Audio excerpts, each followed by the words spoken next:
President of the Senate and colleagues, to the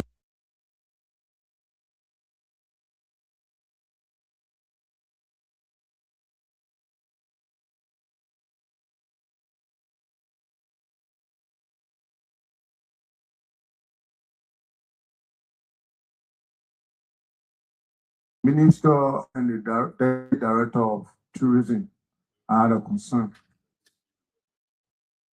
Madam Minister,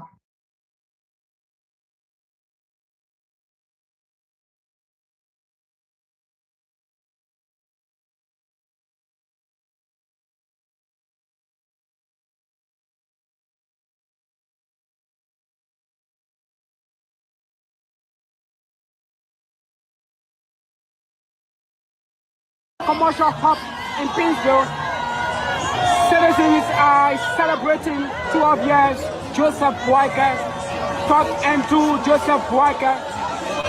This is the celebration here. Liberians are celebrating the arrival of the 285 first batch of yellow machines. Today is National Yellow Day that we announced. Liberians are celebrating.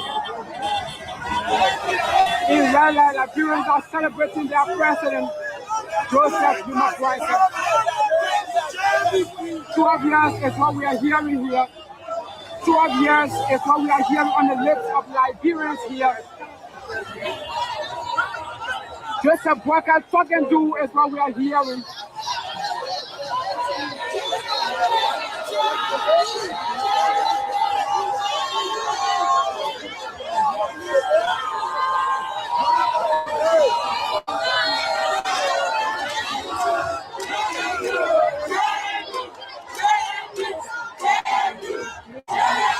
Boyka has waited for the people. His Excellency Joseph Boyka. This is a milestone. As you can see, Liberians, young people, celebrating His Excellency Joseph Boyka.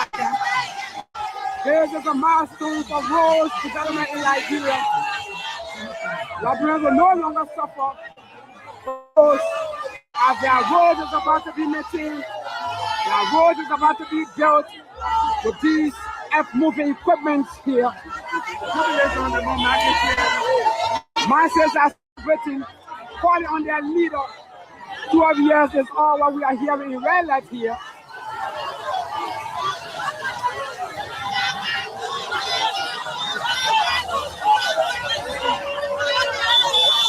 Ordinary masses, the down-trading appearance here celebrating.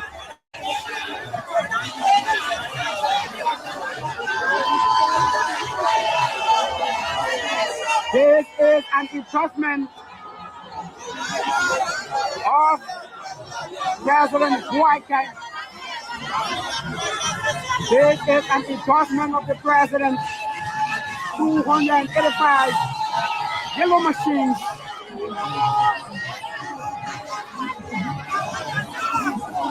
Liberians, young people, celebrating here in real life. Rescue mission, New Day.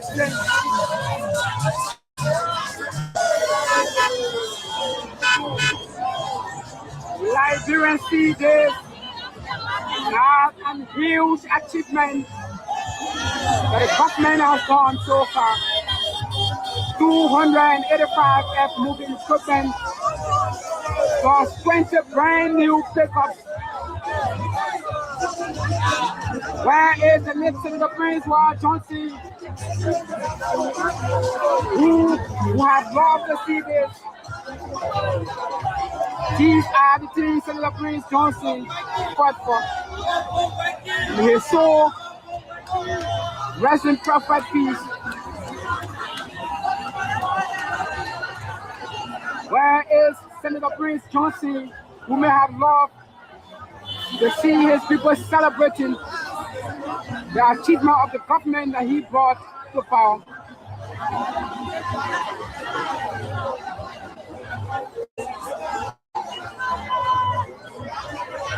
Raleigh is upside down this afternoon. Red light is upside down this afternoon as Liberians here in the commercial hub of Red light are celebrating the achievement of their government. 285 brand new earth-moving equipment brought in the country to build roads, to maintain their roads. Following the arrival of the flag, Red light has this afternoon turned upside down. Red light has this afternoon turned upside down. Young people are getting involved in celebrating the Excellency Joseph. What are you celebrating for? What are you celebrating for?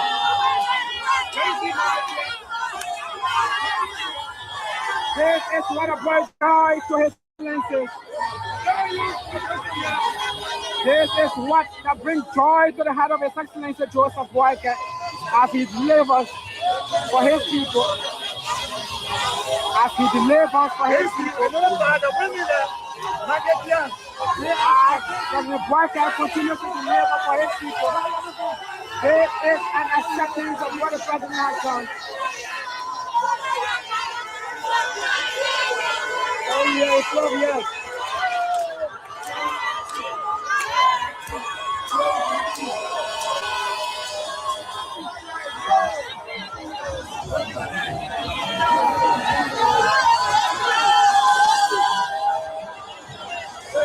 This is an endorsement to the president's decision to bring in 285 earth-moving equipment.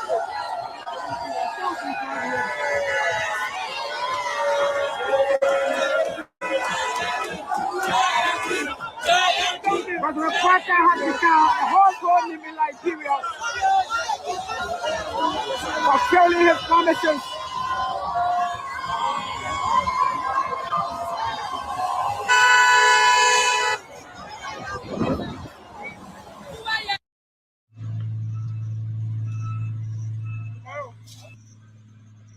Well, good evening and welcome. We're still here on the BKT road. Like we said to you earlier today, we're reporting here from... So the yellow machines have entered red light. This is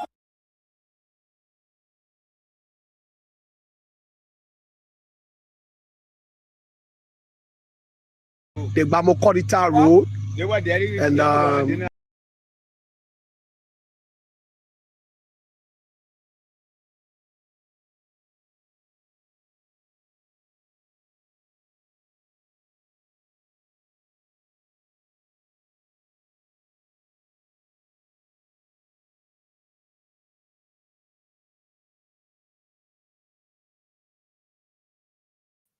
sorry about that.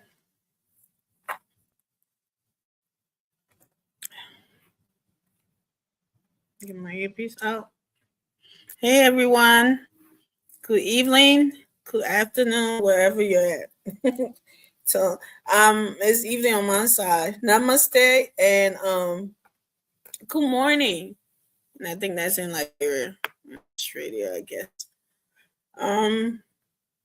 Yeah, thank you for coming this evening. Thank you for being here with us. Well, with me right now till the guys come on.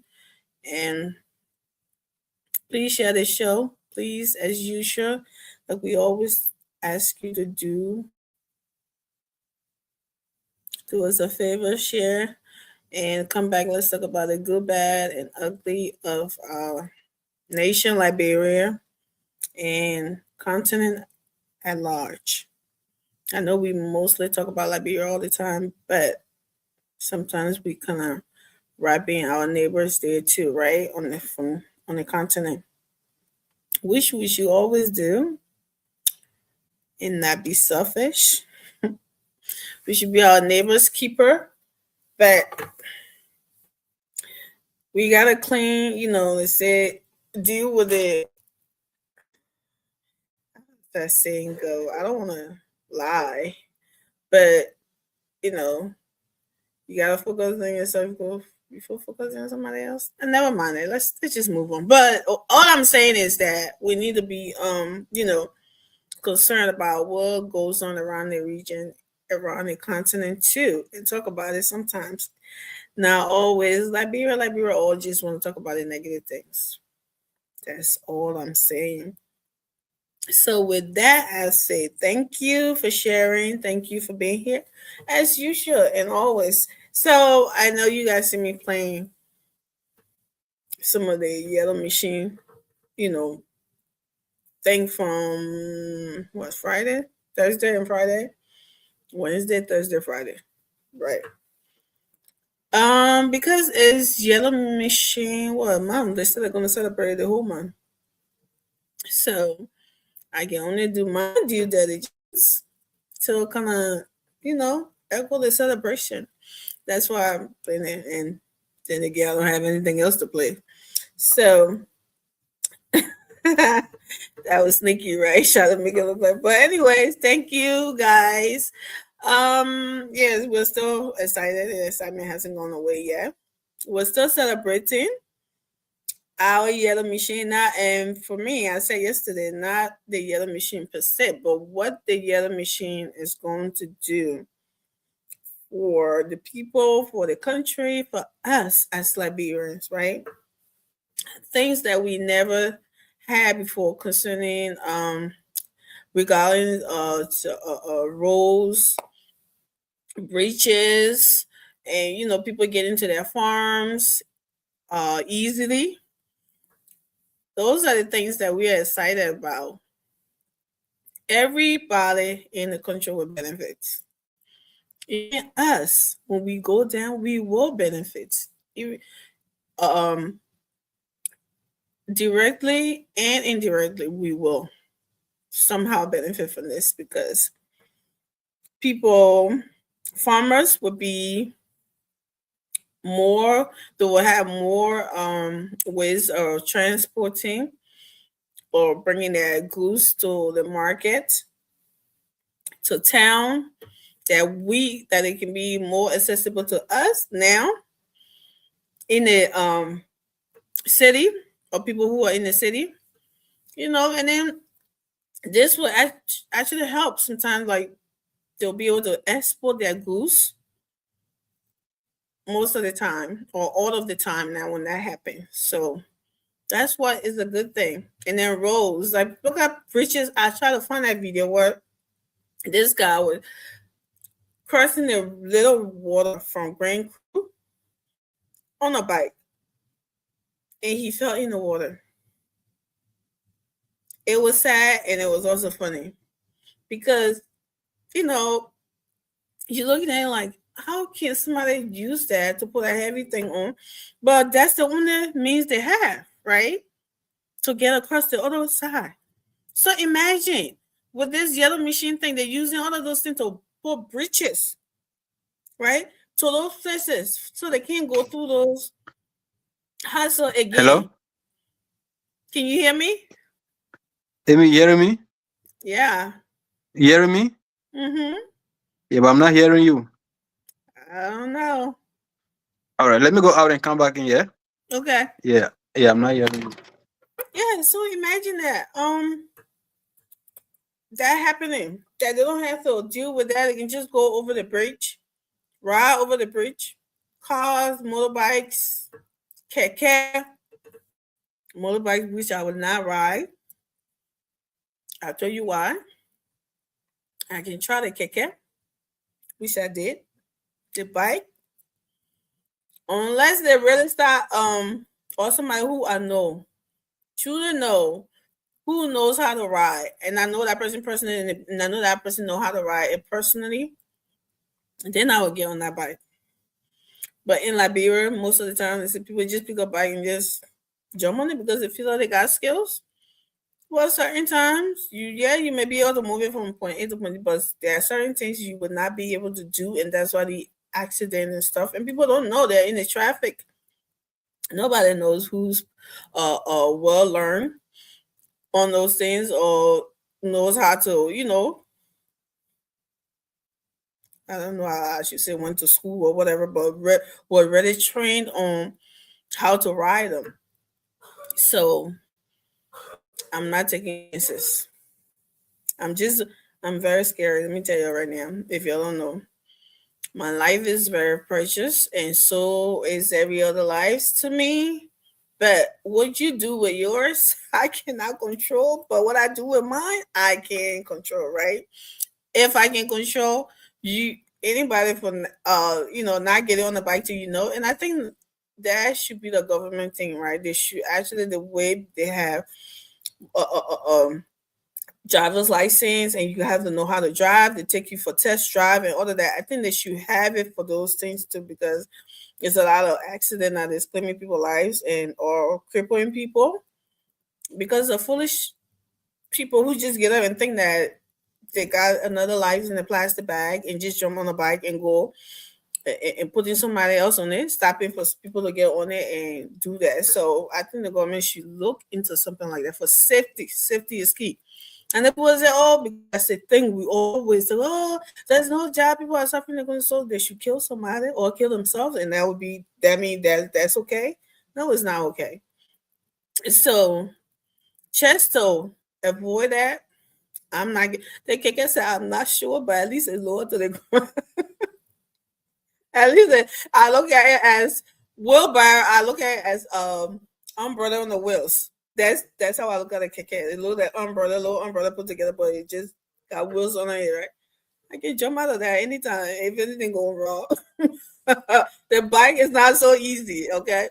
So I choose to put my bed on the KK a little bit, then I'll do the bike. I tried the bike. I tried to do it. When I got on it, it was too high up and scary for me. I didn't know. And I told the guy, the way I hugged that people's song. Like, I was like this. I grabbed it. He was like, but B said I was supposed to move now. So I was like, no, man. I'll give you money. Just put me there. He was like, but B said, he was that boy sweaty. He was something when I got off the bed. I look at myself like, oh. But the fear in me, like, had me grabbing on that people's song. Like, he couldn't move his leg. He couldn't move his hands the way I had him. We were not going anywhere. I'm sorry. He said, but B said I was supposed to go now. I saw them move now. I said, okay, don't move. You move, I will swear you. But that's how I got off that bike. That's how scary. I can't do the bike. So imagine, right? You on there and then someone going on a little plank over a river. That is crazy. So this yellow machine things are stopping all of that and building those bridges and stuff to connect it with the towns and villages, and people can be accessible easily. Those are the kind of things some of us are excited about. I would not be using it personally, but I'm excited for the people.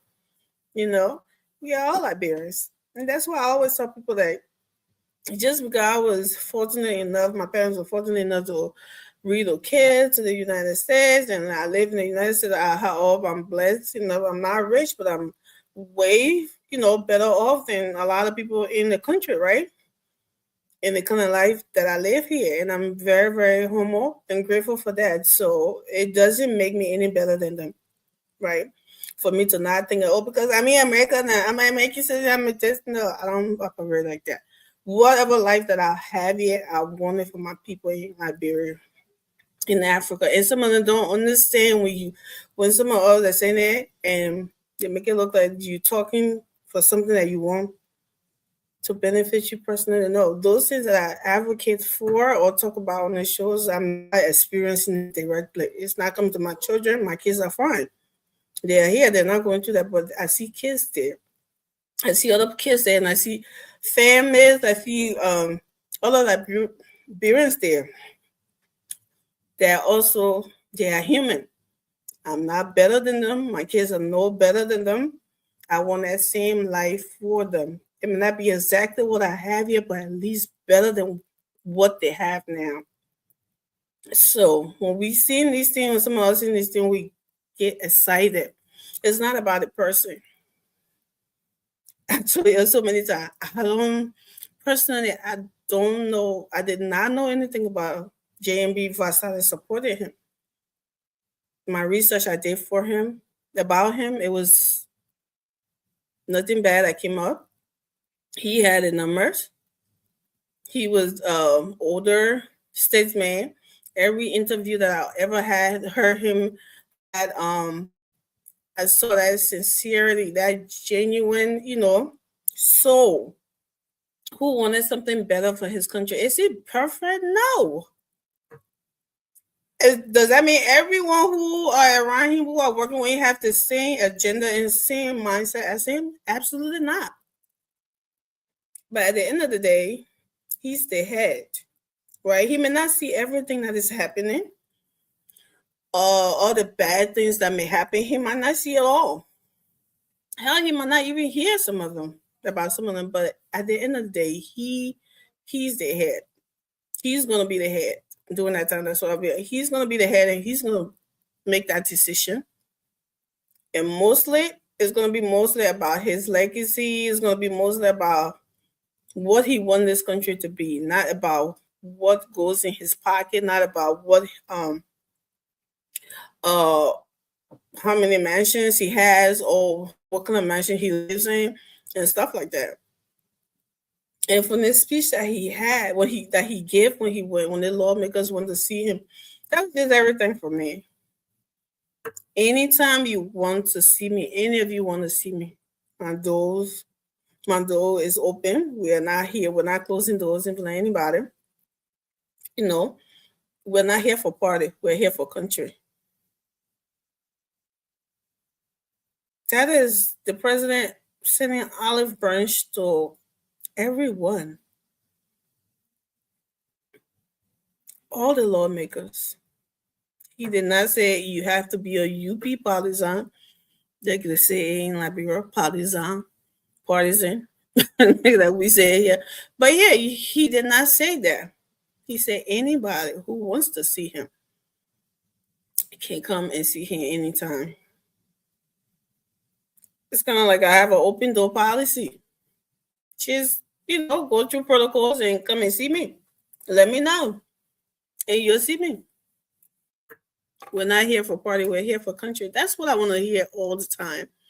That's what I want to hear leaders in the country. That's how I want to hear them talk. Put the party stuff, put it behind you. When it comes to Liberia, it's about Liberia. I know it's easier said than done. Some people will look at me like, okay.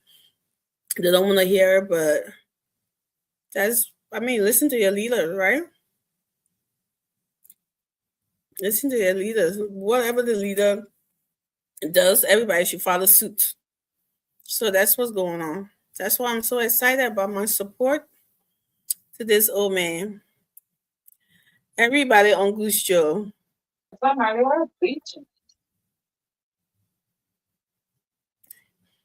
Hey, can you hear me now?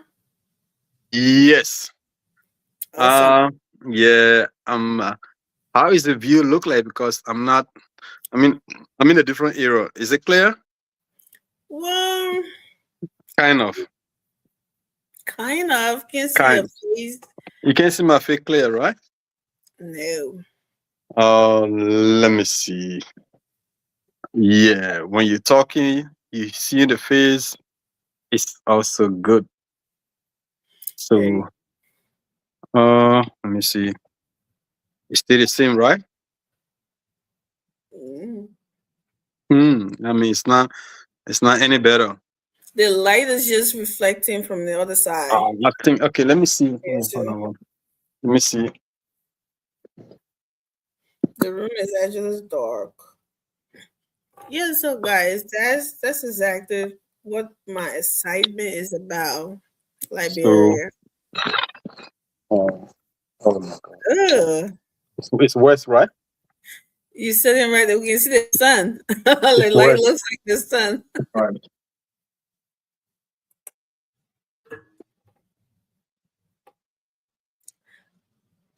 How are we gonna see you now? You need our light. You just don't need to be sitting right on the air. Do you have a ring light? Let me see. Let me see. I think that would be good. Let me see.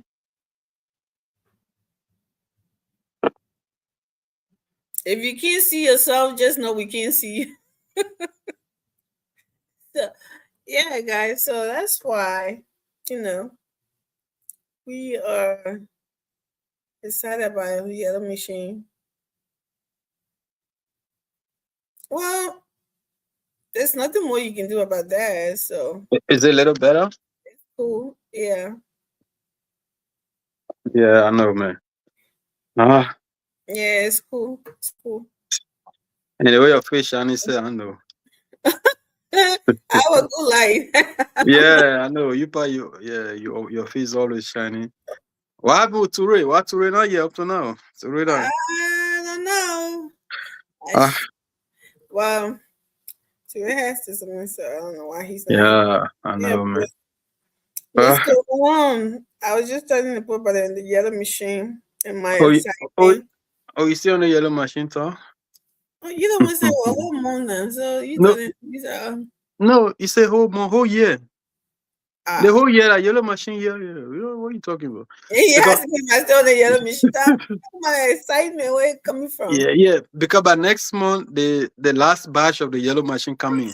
The right after that, the agriculture on a yellow machine coming too. Yeah. Yeah, so the whole year thing, the whole year celebration. So they got whole year to get back. Well, we don't need to get this. We wanted to join the celebration. No, I mean sometimes it's necessary for people to get vexed. It's okay. Look, Amy, Plaba said good sometime.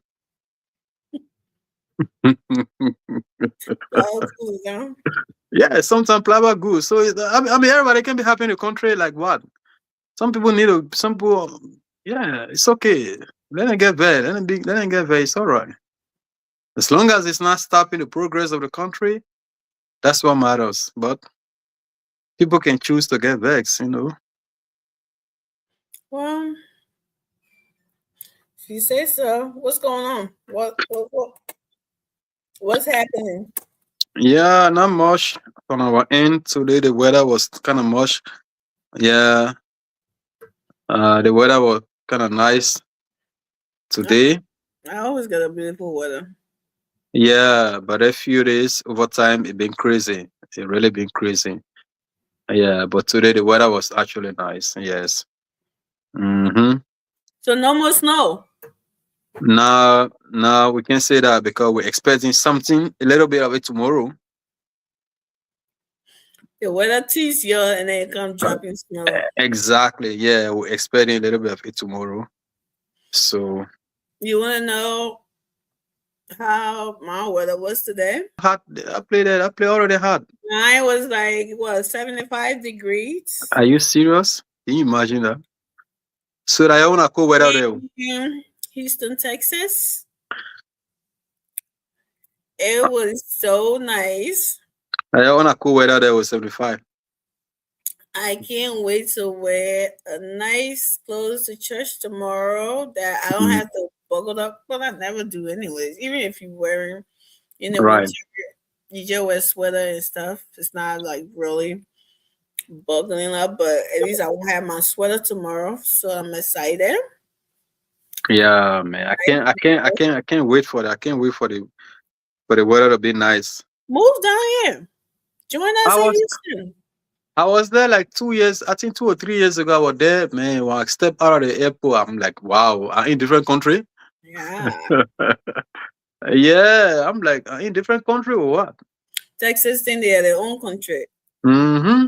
I went there for some, I think anniversary, reunion, 10-year wedding anniversary, something like that. Yeah. When I left Pennsylvania and I came in, I'm like, everything is just big and different. I'm like, what do y'all think y'all got going on here? Yo, I like it. I like it there. The United States of Texas or what? What I mean, yeah. What is it? Yeah. But yeah, I love PA. PA is mine. There's no place like home.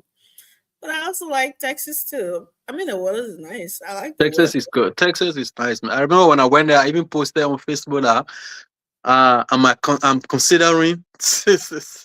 Yeah, I remember. I'm considering moving to this place, right? I was so excited until I posted on Facebook. I'm considering transitioning to Texas. I'm like, people say, "Oh, really?" But it was a hard move for me, but It was a duty call, should I And call it? the streets are so wide. It was a Yeah. duty call. You and I did overpass thing that been celebrated in our country today. We Mhm. had so many of them. And when I drive over, I can be holding my seat like this because I'm at the heights. Okay. Yo, I'm a scary cat, yo. I would tell y'all everything about myself. I would be holding my seat like that. Like, how you driving and you holding on to something? What a point the car supposed to do? Like, I'm Yeah. like, oh my God. And there's no other way I can do it to say I will go somewhere unless I want to take the back road, which I don't want to. I want to get home faster. So I would have to do the overpass. And when I'm doing the overpass, I'd be like, oh Lord, help me, help me, help me, help me until I get there on the floor. Yeah, it's so many of it here. But Yeah. it was a hard moment, but it was something that I had to do because it was But you brave my now husband to was stationed in Texas, so after military career, after he went to Fort Hood, and then we had to move to Houston. So it was something that it wasn't something that you just got up and said, "Oh, I don't want to live here anymore." It was a job. it was a matrimonial decision, right?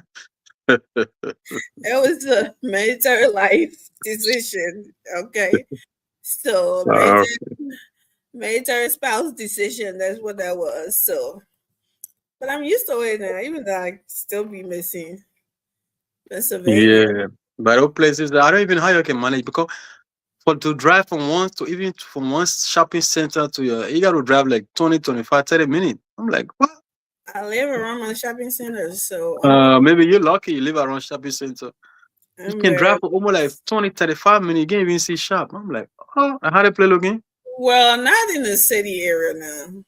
I don't think maybe those are outside like the town and whatever, but the city of Houston and Dallas and places like I don't live in the city of Houston per se. I live outside Spring, but Dallas and those places it's not like that. But when you are in the let's say maybe town, like driving from between Dallas to Texas and places like that, maybe you'll see stuff like that, but not in the city itself. It's And not one that. thing I noticed too, the drive. One thing I noticed too, the local community, the local road is like 65 miles per hour, 50 miles. I'm like, but then one in the East Coast, our highway mileage is something here. Yeah. 65 in the local road is 65 miles per hour. I'm like, eh. Yeah, but yeah, I play the whole country by itself. United States of Texas. But yeah, so we back to I don't know why to it. I don't want to say it on it, but we need to audit to it. Since we came back from getting married, we can't catch it that easy. We gotta audit this dude. Yeah, but let me play this stuff, right? Or you want to contact him while I look for the video and play? No, go ahead, man. If that man won't come, you will come. Yeah. So Yeah, we talk about it. So yeah, go ahead.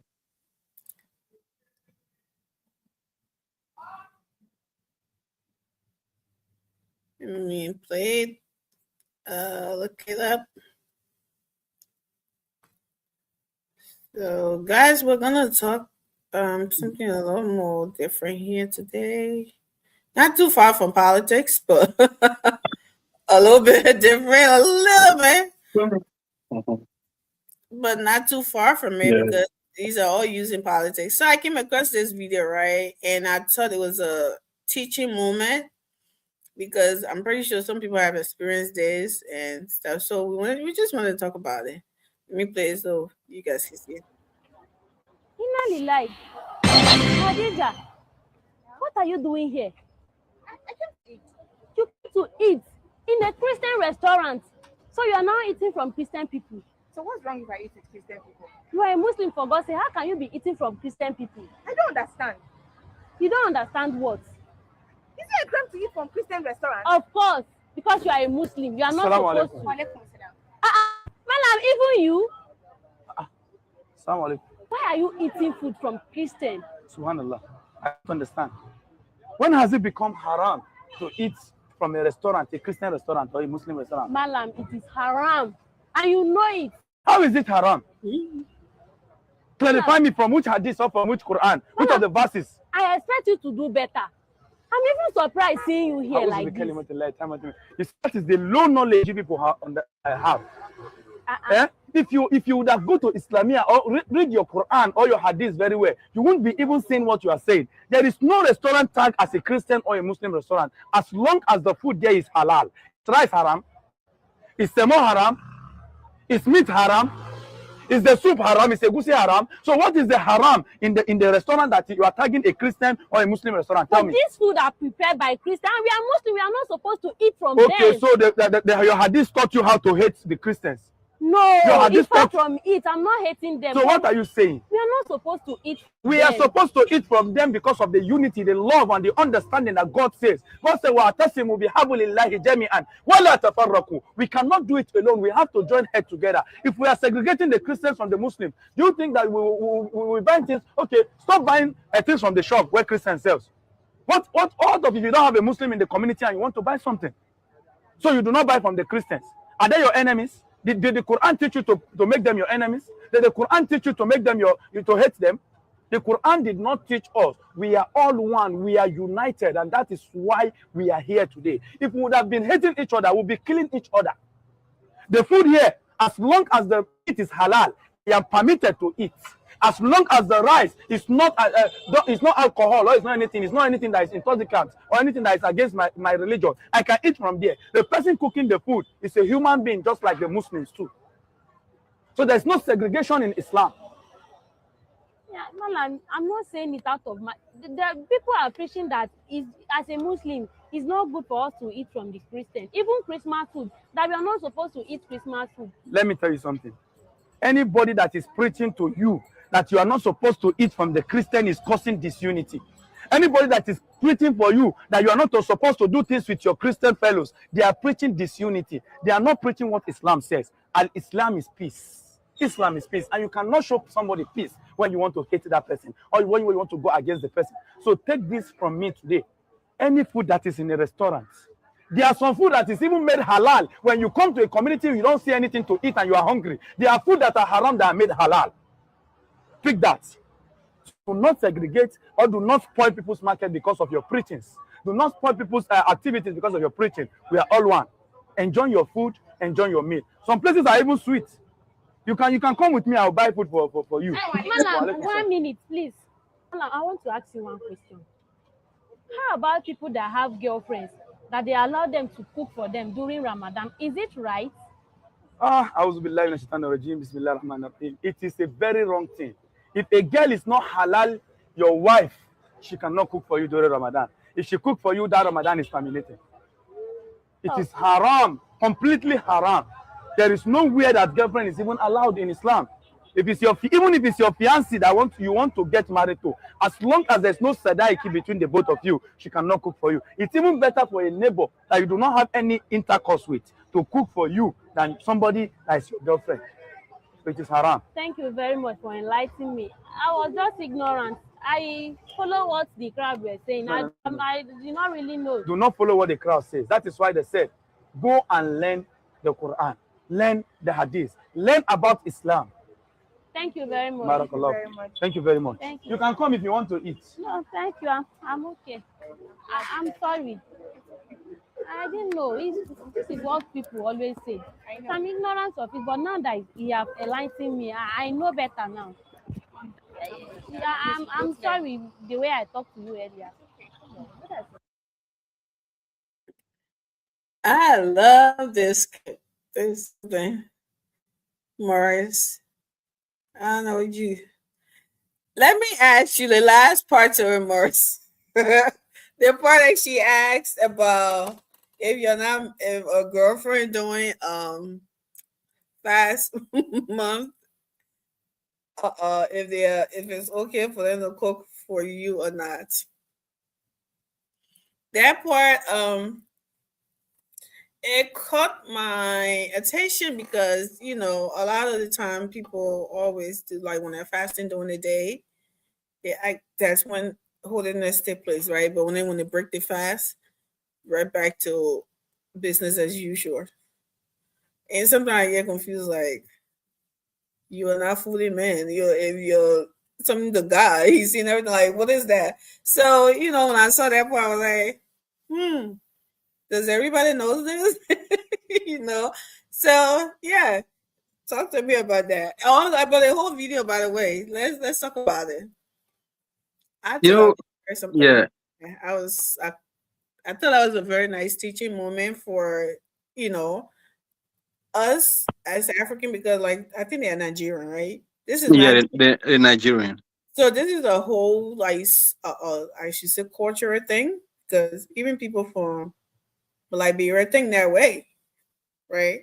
They think that you're not supposed to associate with Christian. They tell you that all the time. Oh, you're not supposed to eat it. It's halal. It's this, that, it's this, that. You're not supposed to. We some of these things that's more experiencing personally.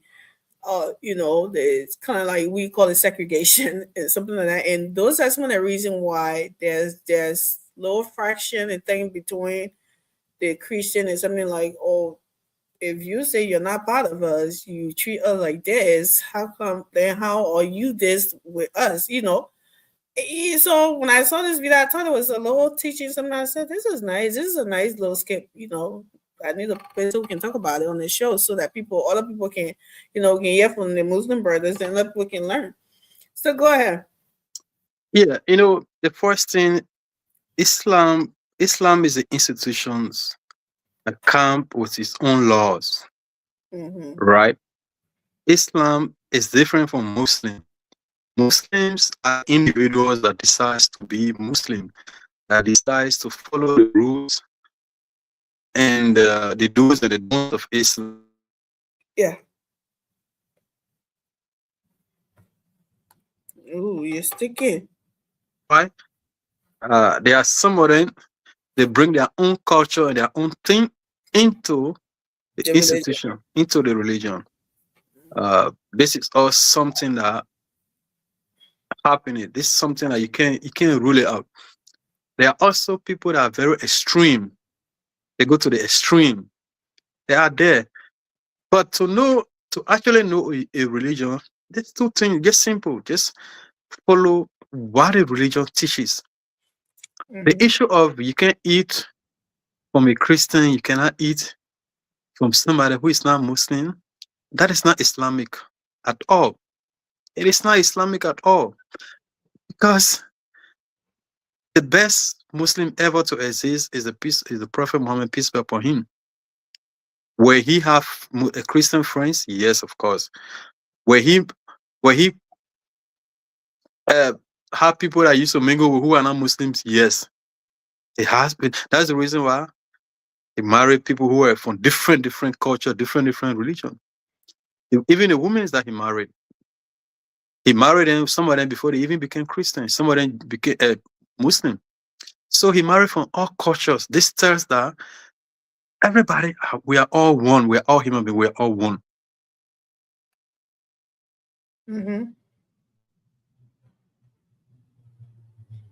You are seriously having some difficulties with your internet today. For me, right? Yeah, I'm in a different. Yeah, I'm not. Where you at, Mothers? Where you at? What are you going?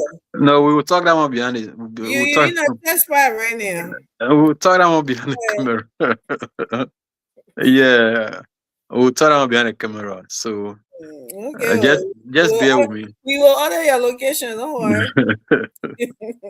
Yeah, just bear with me. So you see, this man, the people used to invite him, the Jews used to invite him to program. He used to go there. When he go there, if the food is permissible for him to eat, he will eat. If the food is not permissible to eat, he will not eat it. But he used to mingle with people. So when somebody wake up, they say, "Oh, the people are kafir, the people are not." No, that is not Islamic. It's nowhere. And there are a lot of things that even we ourselves, we are Muslims, there are a lot of things that we suffer. Because I remember when we were learning the madrasa, they used to beat us like hell. Where they get it from? That beating thing. Nobody know where that thing came from. Because the Prophet himself, when he used to teach his disciples, his companions, the people, he never used to beat them. No. So where that beating thing come from?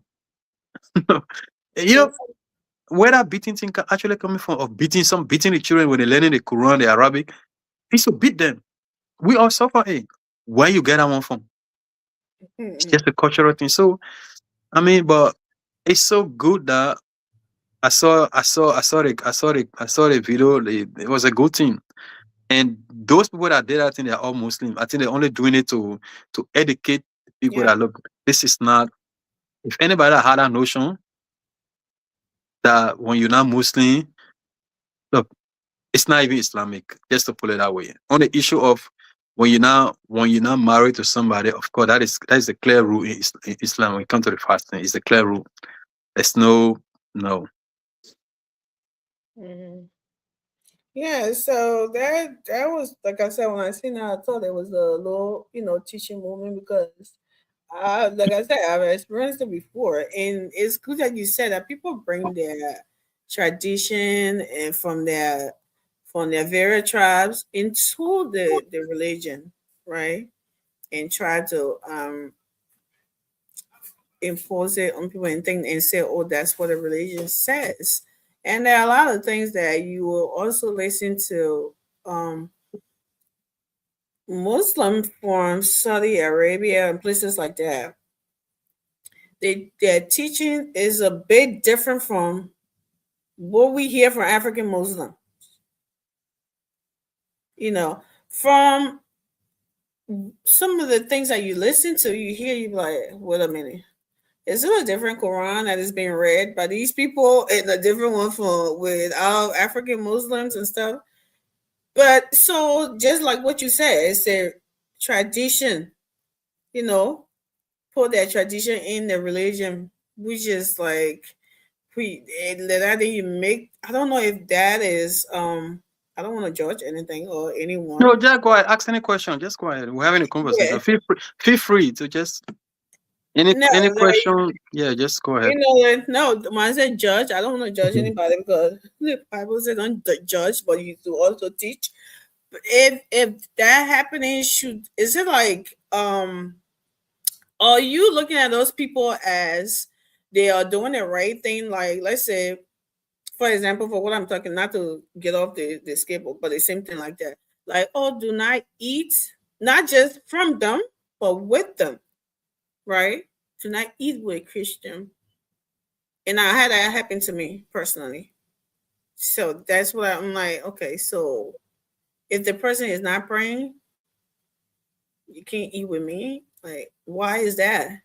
And then speaking things like, oh, like when it comes to the marriage part, the way African Muslim treat, like I said, let me carry the one tribe, because I don't know about the vibe people, I don't know about something, but the ones that I experienced personally, the ways in sometimes, the Mandingo would treat their wives, right? It is different from what you hear from this guy. Listen to this guy, was it a Mufti or whatever, that guy with a long beard who's always going around. I always listen to his preaching, to hear, the different perspectives and stuff like that. And everything he says about is most like protect your wife, right? Your wife is not your slave. It's not your family slave. You don't put your mother's head and your wife's heads together. Your family trying to jump, like bully your wife and stuff like you supposed to be, like different things, which is some of the teachings, like Christian principles as well. Different things, but then when you see in a household growing up, like back in when I was little during the war, we went, places like in the Muslim countries and stuff, and you see like this, the wife is like like, I don't want to say slave, but practically that's what it's like. She is like taking care of everybody in the house because she's married to somebody in the house. You understand what I'm saying? And everybody, like, whatever they say is what my mother said. And so I'm hearing this guy teaching something different. And I'm like, okay, so are African Muslim doing the right thing? Not that everybody in the religion doing it, not even no religion, anybody, anybody, any religion doing the right thing, but just for something, right? So like, are they doing the right thing? Because if this guy is saying this and he's a imam or something like that from Saudi Arabia or Morocco, whatever, and he's saying that, but our African Muslims, they said the opposite. What is up with that? Does that also have to do with their tradition as well, or do they believe that Islam said this is what's supposed to happen? This is how you're supposed to treat your wife? All right. The first thing I will go back to the same what Islam teaches you, because you see, as Muslims, our moral anchor or guiding principles is the Quran and the teaching Islam. So my guiding principle as a Muslim or my moral anchor as a Muslim is not what Mr. X do. No. My moral anchor is based on the Quran, based on the teaching of Islam, because people have their culture. They say there's a whole surah, there's a whole chapter in the Quran that talk about marriage. There are a whole lot of hadith, the teaching of the Prophet that talk about marriage, how you should treat your wife. If you go through that, what the Quran says about how you should treat your wife, what the Quran says about what the hadith says about how you should treat your wife, you will know that the wife not even supposed to work, except she choose to work. Except she choose to work. The wife is not it's not the wife's responsibility to let me put it away, to bring food money to the home. It's not the wife's responsibility to pay bills. If she choose to do it, fine. But if you go through the actual teaching, that is not it. That is not it. The wife is like a helper. Take care of kids. Those are the basic things. Take care of kids in the home. Keep the home. That's why even in Islam it's not advisable to refer to wife like housewife. Housewife, meaning because the housewife, the connotation of that housewife, like it have a different connotation. Say helper. So the Prophet, peace be upon him, said, among you, the best of you is you who are nice to your wife, who you are kind to your spouse. The best the best among you is you who are kind to your wife. That's the teaching of the Prophet. So when you come to marry, there are people who bring their own culture, they feed her.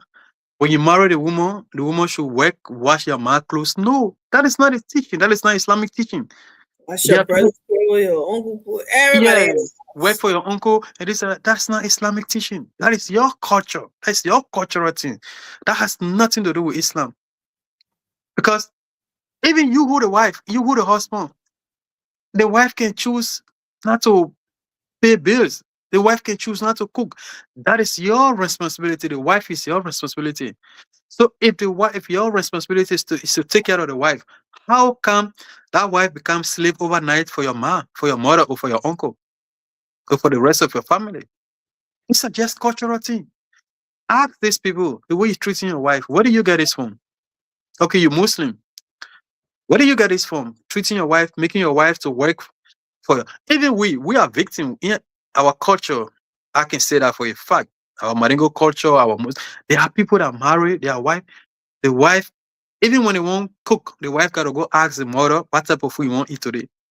Where did you get that from? Where did you get that from? The wife your mother did not marry to this wife. You married this wife. So these are all cultural things. It has nothing to do with Islam. Islam did not teach that. The Prophet Muhammad, peace be upon him, all the wives that he married, none of them ever go to work for your uncle, to work for the other. No. So if that did not happen and he did not teach you to do that, where did he get that from? Because so on the issue of you can't eat with Christian, that's just, I don't even want to, because for somebody to say you can't eat, no. Because they don't pray. Yeah, because they don't pray. No, that's not.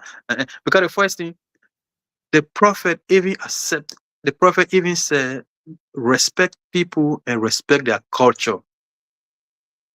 If the Prophet can teach you to respect other people and their culture, there are even verses in the Quran that says, do not mock what other people see to be their God.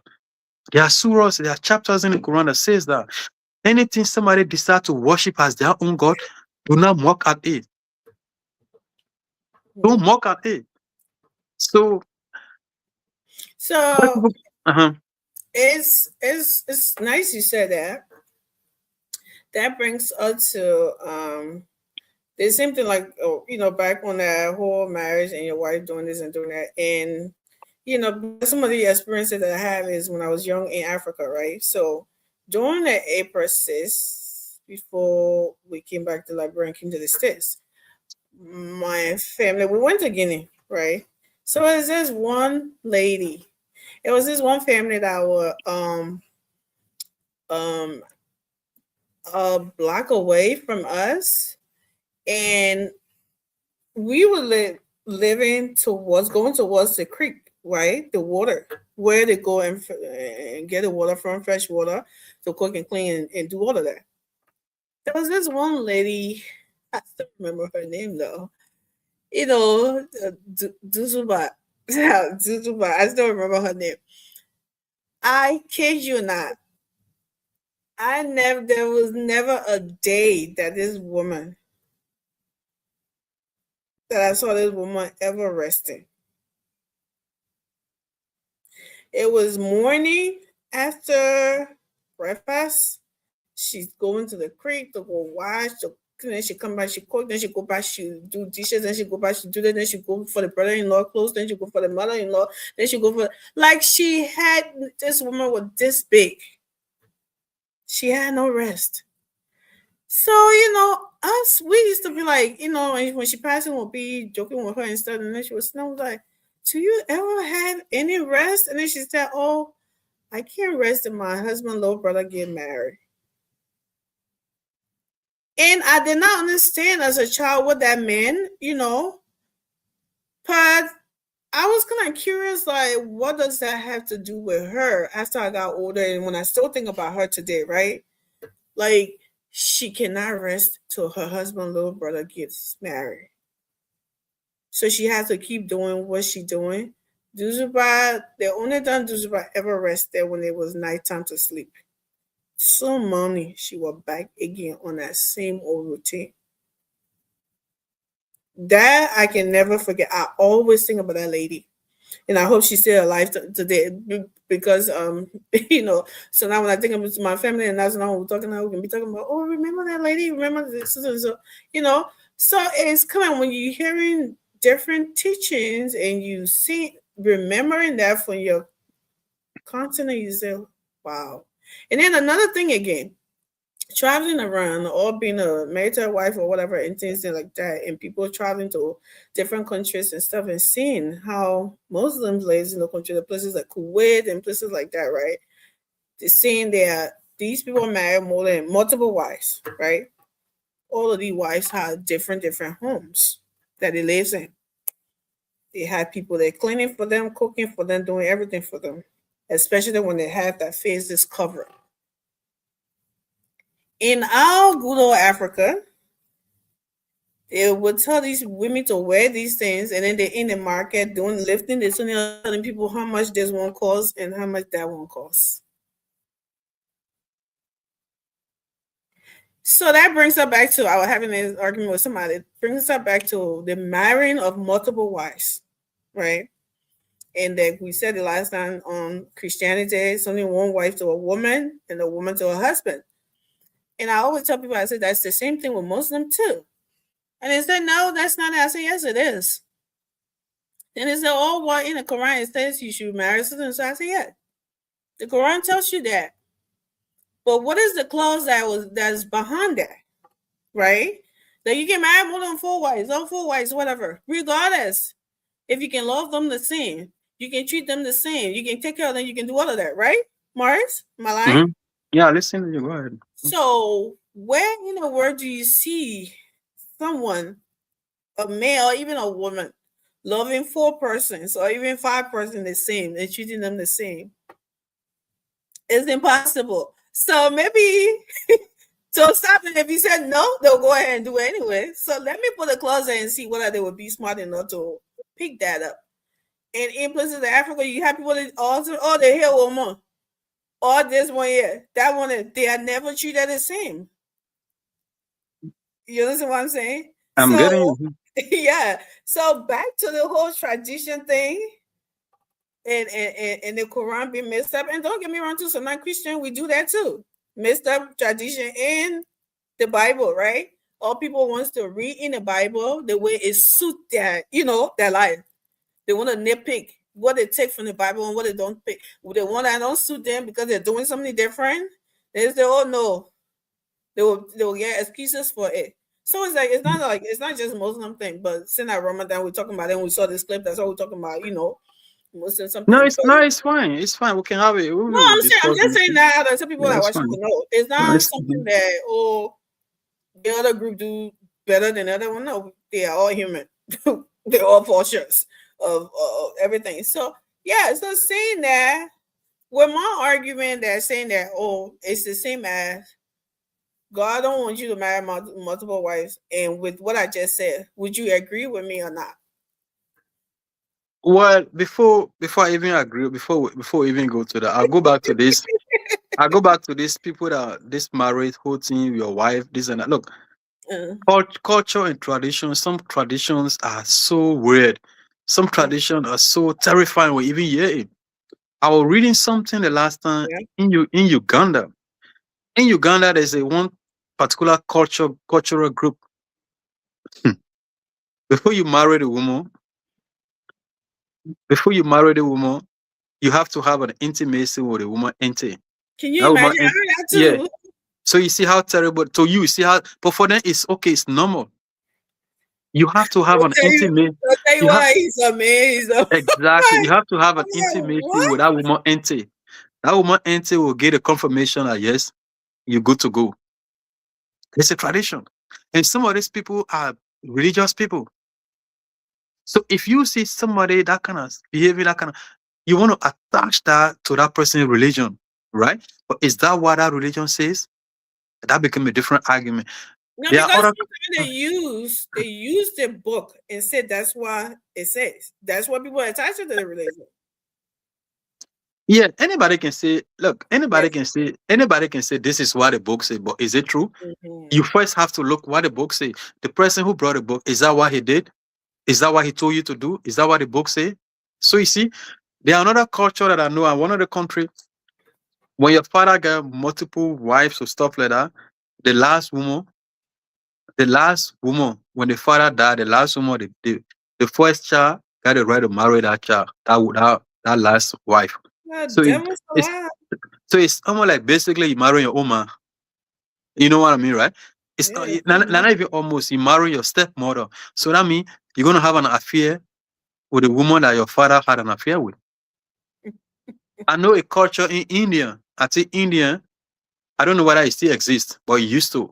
When the woman died, they can bury the woman along with the man. So culture, that's why cultures are various. So when you marry in Islam, when you marry the woman, you have the sole responsibility to protect that woman. Don't get me wrong. Yeah, the husband have to care for their mother. The husband have to respect their mother. The husband have an obligation to work for his mother, to respect his mother, to look for his blessing. But in the Islamic teaching, you're not marrying a woman. The woman, that's not the woman mother. Your mother is not the woman. It's not your wife's mother. Your wife is not your wife's mother. It's not your mother. Is not your wife's mother. So no, I kind of disagree with that. No, right? I come in. In a sense where that wife has to become like a slave for your mother, like a work for your mother. This thing can be done with respect and understanding, but it don't have to be like the woman is compared. Duty, yeah, it's a duty. It become a duty. I know people, even in my own a little family. I know people like marrying. When time comes, the other woman will go and take care of it and spend 1 month, 2 months taking care of the mother. After he comes, then the other, maybe like this year, if this year Ramadan, the other woman will go and take care of the mother, cooking, washing, this and that. The next, what is that? Where do you get that from? These are all cultural. Where do you get that from? So you see, so these are all cultural thing, but that's not what the Islamic teaching say, that when you marry a woman, the woman is supposed to work for all your entire family. Go wash clothes for your man. Ask the man. There are some women that even before they even cook, they go in the market, they will ask them, they will ask the husband what they will ask them. They will ask the husband mother, what soup I'm gonna cook today. Instead of asking the husband, they will ask their mother-in-law. I'm going to market, what soup. To do that. Yeah, so you see, so these are all people get their own thing. Some people are even terrible. There are some men who are woman beater. They beat their wife. Where do you get that from? The prophet never beat his wife. None of his wife he ever beat none of them. So where do you get that teaching from? So you see, so on the issue of the marrying the multiple wife, yes, there's a surah in the Quran, I think chapter 4 of the Quran, Surah Nisa, something like that, that talk extensively about marrying women. How it say yes, you can marry 1 and 2 and 3 and 4. But if you cannot do justice to all of them, marry only one. So the condition is that you should marry only one. Even that one that you marry to, you should still be just to them. Without one that you marry. And so a lot of people don't get that. Even the one woman that you marry to, you should still be just to that one wife that you marry. You should still be able to love that wife. When they say, I know it's not possible, even the children that you born, because It's love not. is, even the children that were born, sometimes it's hard for you to love all of them equally. Yeah, it's not like you hate them, but You you're hate just like them. a little soft spot for like, or maybe Yeah. the younger one, or maybe something about it. It's not like you hate them. No, It's you not don't. like hate them. Yeah, So, it's just a little, so it's So- not possible. the commentary to that, what some scholars say is that the love comes from the heart. It's not possible to love even 2 persons at the same time. But if you decide to marry 2 or 3, it should be just to all of them equally.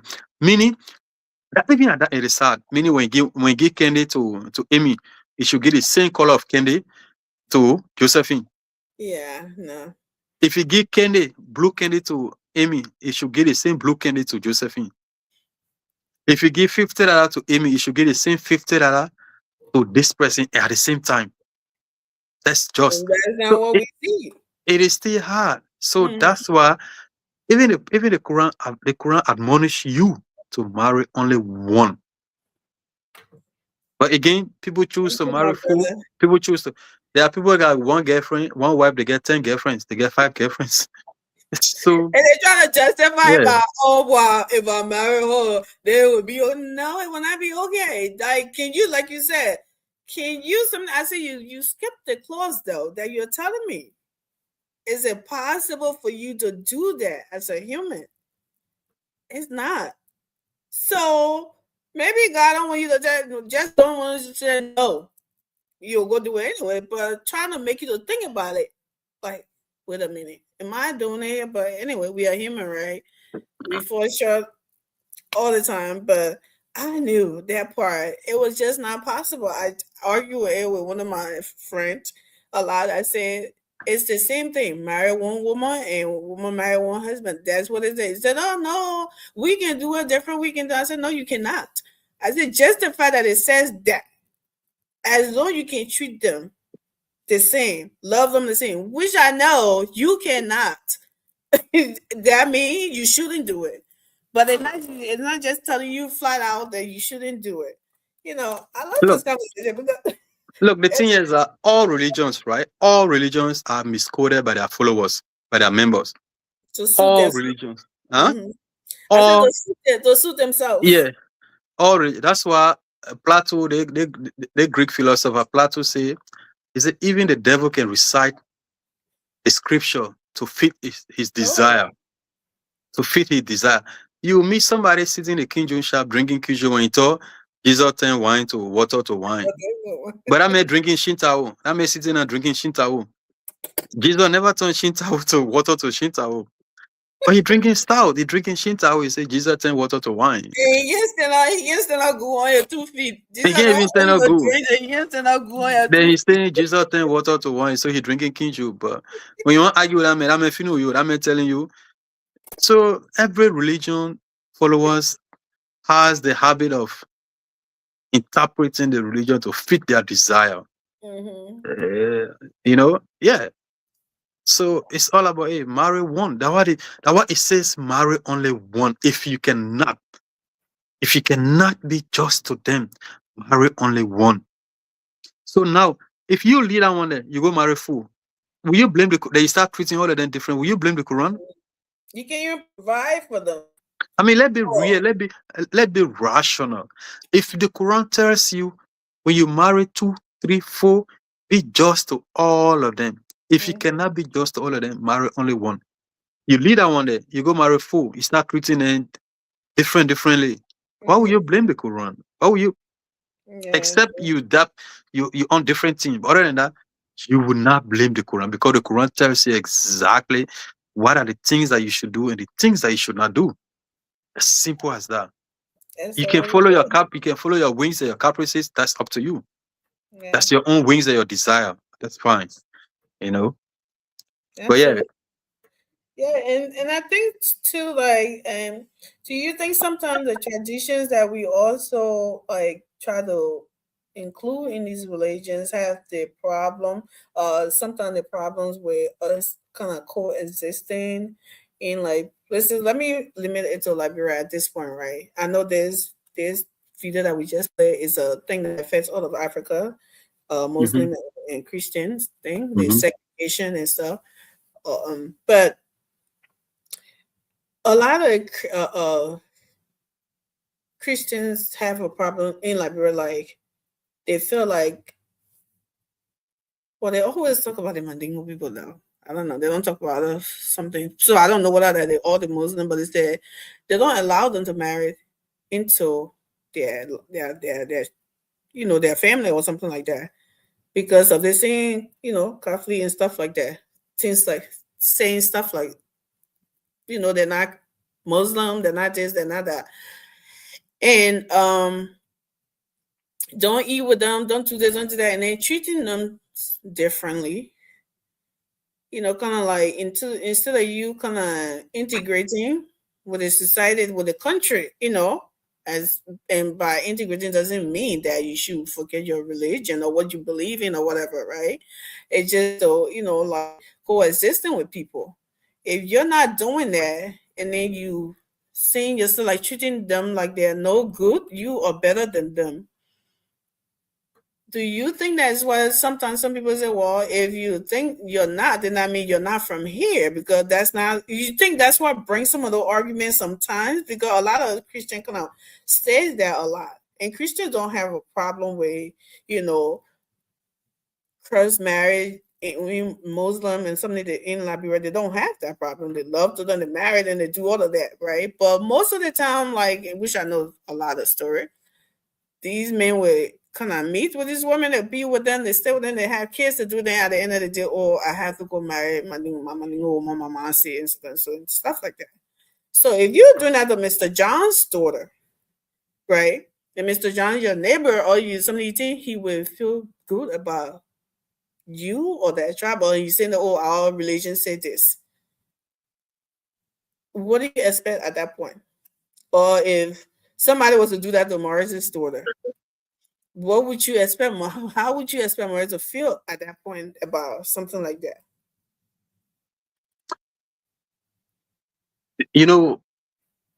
When it comes to marriage, there's always a caution, there's always a precautionary, approach that people want to take when it comes to marriage. People always want their children or their child or their son or their daughter to marry to where, for the most part, where they want that child to marry. So in Islam caution that our women should marry within the religion. But it's not a carte blanche. It's not a carte blanche thing it's not a something like it's not a verdict that when a woman married to a non-Muslim, that means automatically that woman going to hell. No, that is not the case at all. The reason why they always say the men can marry, the men free to marry, because they feel that the men in Islam, the man is mostly like the decider. in a home. He provide for the Oh, family. a Christian, yeah. Yeah. The man is a decider. He provide for. He's a protector. He provide for the woman. He provide for the children. He take care of them. He take care of the family. This and that. So when it comes to the woman, no, that is not the case. They feel that the woman, when it comes to the woman is a weaker side. When the woman marry outside the religion, the woman will not have that influence over the husband. Because why? She's a woman. So in the Islamic teaching, the husband is a protector. So you don't expect the wife to take influence over the woman, over the man. So there's always like caution you. If you allow your wife, your child to marry outside the religion, she might leave because she might not be able to convince. Probably she might not be able to maintain that whole religion because she have to be answerable to her husband. She have to respect her husband. She have to say this. The man have to decide for the children. The man have to be this. The man. So all that thing.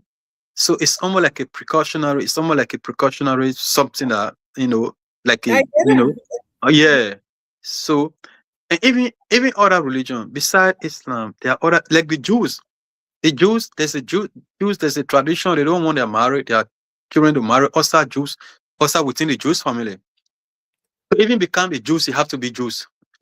To be a Jews, you have to born as a Jews. You But cannot they don't also, since that is the case, they don't also go ahead and be with these different religion, live with them, born with them, everything before they realize that they are Jews at this point, get married. They don't do that. They just don't mess with them at all. Yeah, because it's a different case with that why you bring it into this now is like the first thing, the Muslim Madingos, the Muslim Pele, the Muslim Vi, the Muslim crew, the Muslim this, and the other people who are not Muslim, we all live together, we all cohabitate, we all exist, we all live together. It's cohabitation, we all live, as one family. So you expect us to live, you expect us to work together, you expect us to be friends, you expect us to play game together, you expect us to interact. That's it's just possible. We have to interact. So in our interaction, we will have friendship, we will love to each other. So you see, because I come no, this is my land first. Yeah, I understand the point you're making. The point here, your point here is that since we cannot marry them, we're not supposed to love to them. Absolutely. Yeah, that's the point. See, if we hold that argument to, but then one can also say, but then we're not even supposed to work with them. We're not even supposed to live with them in the same house. That is not the case. The case here is that the law is there for the marriage. The law does not, even in Christianity, there's no law for loving boyfriend and girlfriend. The law only covers for marriage. There is a law. For boyfriend and girlfriend. There is a law. For boyfriend and girlfriend. There is, that's what I'm saying. There is a law. So you want to know the law? Akami. So are you saying that the Christian religion approve boyfriend and girlfriend? No. I don't think so. That's the point. I don't think so. That's what I'm telling you. There's a law that you're not supposed to fornicate. You're not supposed to live with anyone you're not married to. So you see, so that the point I'm making, so there's no law. You're not supposed to marry to somebody who's not the same faith as you. No, I think we're saying the same thing. You're not supposed to equal the yoke. That's what I mean. You're not supposed to marry to somebody who is not a Christian as well. Okay? So we're saying it.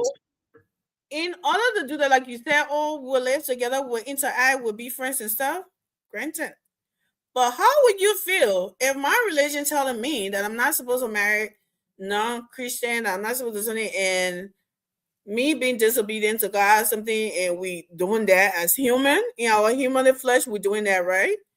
And then after you and I, something, we got kids and all of that, and he said, you got to go marry your Muslim woman or your Mandingo woman. Who's supposed to marry me then with you after getting 3 kids out of me? Who the other men that not supposed to be Christian, not supposed to come in now and say, Marvin, friend sharing with it 1 year, not saying nothing. Let me be the one not to pick up Morris slacks. Okay. If that was Morris's daughter, would he understand that? Like I said, like I said, the same laws I say, the same Christian laws that oppose boyfriend and girlfriend. It's the same Islamic law that oppose boyfriend and girlfriend. Mhm. Right? Right. So the point I'm saying is that if you marry to a non-Muslim, it Mhm. does not make you a non. It does not mean you are no more Muslim. No, it mean you no more. Like I said, there are people who are very extreme. They go to the extreme. I understand that, but this is just a caution. I know people who are not Muslims. I know people who are Christians and married to Muslims. I know people who are married to Christians. These things happen. Even within my own family. My uncle has a wife. They've been together for over 30 years, right in this America. The woman still remain Christian, they may still remain a Muslim. These things happen. It's just like a caution.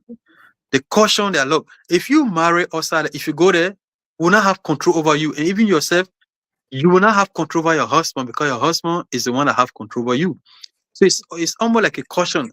But it does not mean when you marry if you marry Christian, that means you're no more Muslim. No, that is not the case. No, it is not. Well, that's the same thing with the men. With Christian men, when you marry a non-Muslim, you're supposed to kind of convince them to convert them to your faith, There you right? go.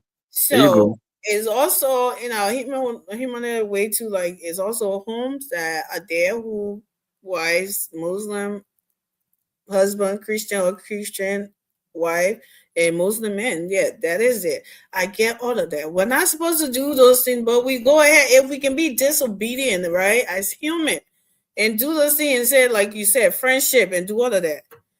Then why when it come on the married part and they want to be obedient on the married part after we finish messing up somebody else's on the life and getting So children out of them and all of that. Then so all of a sudden now we become a big old relationship so people and say, "Oh no, I can't marry you because you are not something." Well, so you are let me sleeping ask with you. me, having children by me. How come you didn't think about your religion then? You were Let not me thinking about that, but then so that's the part that and a so lot of people have a problem with that. So that's why I'm so thinking something there. yeah. Before we move to the next issue, topic or question.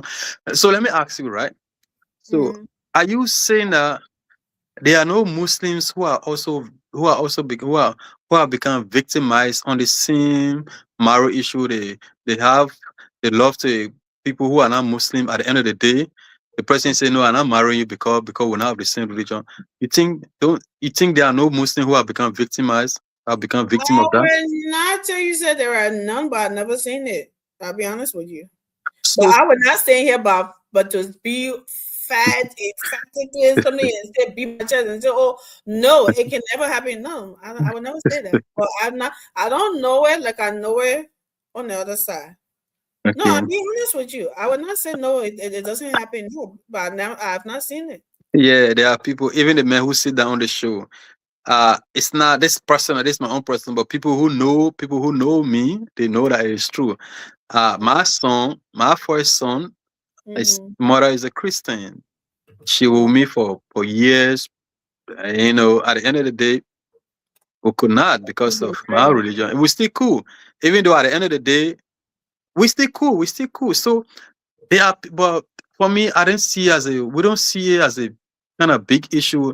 It's almost like there are a lot of men that bring women in America, yeah, the women ain't turn their back on it. But sometimes I'm not trying to be female. Yeah, the men they don't make that too The much. reason why, The men they don't make too much noise out of it. But when one no, woman the bring one reason man, why when this one woman I come in wait, when one woman bring one man in the country, that man leave and turn him back. In CCC maintain how she took the whole social media. But there are men also who have become victim on this issue. They bring women in here, the women and turn their back on them. But they don't make too much noise out of it. differences. So it's the same thing. Yeah, I agree with that. I agree. Men and women are victim in a environment that you call. Yeah, I agree with that. But in this environment that you and I are talking about right now, your kids might be unique. But the one we're talking about with with Muslim men doing that to is a bunch of it. Is that the degree in which these things happen is what become alarming, right? It's not that it doesn't happen at all. right? But your kids might be, well, 1 in a million or 2 in the thousands or something like that. But the other one that I'm talking about is something that most people has experience with. So that's why they talk about it a lot, right? So I'm not, it's bad either way, right? Nobody is minimizing the other side and something, but we're just talking about the magnitude in which it happened on the other side. Is what we something. They are even What we said, like, oh, they men are even cheat, beside women cheat, religion. the men Beside cheat. religion, there are people say they can marry outside a tribe. Forget about religion, sir. Yeah, exactly. There are people who can be married outside a tribe. They They has to be. They have to marry within a tribe. The people say, "Oh, men cheat, women cheat, and all of that." But yeah, it does happen. When they come to breaking of home and something, to what degree, you know? So that's what we're talking about, right? I'm not against any of that, because if everybody could do what their religious beliefs are, if we were all righteous enough, right, and have that grace, because that grace can make you to do those things. No human mind that like what your religious beliefs and principle and practices are is very hard by your flesh, by yourself to just do it. You know, it takes the grace of God to help you to get you through that, and you're consistent and pray and wanting your willingness to do that when you pray about that and try to, because you can do it. But it's not an easy task. However, if you're saying you want to do it, don't do it halfway. That's my problem. Yeah. I'll go to the next. Don't do it halfway. Do it all the way. Don't come to you go across the bridge, and when you come to the other, you say, well, the other bridge again. No, that's the point that we're talking about. But anyway, that's something there. But those are some of the issues that we have, and we have to have the conversation to get over that. And because a lot of people are kind of in that department, and which is everybody and I always say, well, it's up to you. I don't think as long as they didn't rape you to come to you, you have the right to say no to, because your religious belief is the same thing. So if I understand they're not supposed to come and tell you this, because someone can be lying, oh, I'll marry you, I'll do this and end up the other way. I get it. But all of those things are those are religious. I've come across somebody who told me, say, customer, I really like you, but your religion. So I said, but what about my religion? Yeah, the president said, your religion, I really like you, to be honest. Mm-hmm. I don't want to say all that, but the president said, look, you're intelligent, you calm, you kind of fun person, I really like, but I said, so, but I'm not my religion, you getting friendly with, me, you getting friendly with. But yeah, I said, I said, but that's not my religion, though. Now, me, you getting friendly with, right? And not my religion. Yeah. My religion somewhere different. So, but I mean, the people like that, they will tell you. But for me, I don't see it that way. I got a whole lot of friends. I got friends who go hang out. I don't drink. Who go hang out and drink. I got friends that even when I go visit, I'm a fool here, but people inside. Sorry. Oh, my today we got fool here, but no people inside. Yeah. So it's all based on the understanding. When people respect people, they respect your value. You know what I mean, right? Mm-hmm. I can't. If I go to your party, I don't drink. You're not going to force me to drink to prove that you're my friend. No, I don't have to do that. You respect me, you know that I don't eat. Yeah. You need to do that. I can't go to your party, tell me, say, my man, you're not coming to the party because no alcohol, not only alcohol, get. Let's be this. You can't say that to me, because the first thing that being disrespectful to me. You can't tell me, say, my man, fool, you want to eat at your business, people in the food. No. You know that I don't eat people. Mm-hmm. So you would definitely tell me that, oh, sorry, fool, but people inside. Oh, fool, no people inside. And we all can. There are a whole lot of things that we can do with each other. Hostile religion for me. Yeah. There are a whole lot we can do for each other. Most of the places I work, most of my friends, sometimes I can be the only Muslim or something, 1 or 2. Most of the places I work. But I have a very cordial relationship at my workplace, at places, my friends, and the bulk of my friends are not Muslim. So it all depends how you conduct yourself. That's all. What matters. How you conduct yourself. There are people that can, someone that can even ask me, "You really Muslim?" I said, "What do you mean?" No, but your behavior. I said, "But I'm a Muslim, so why about my behavior? You behave different." So it's sometimes it's all how people. Some people can. The younger generations are different than the older ones. The younger generations coming to the realization that you can coexist with people. You can all have your separate beliefs, religion and traditional beliefs and stuff like that, and still do things with respect to each other.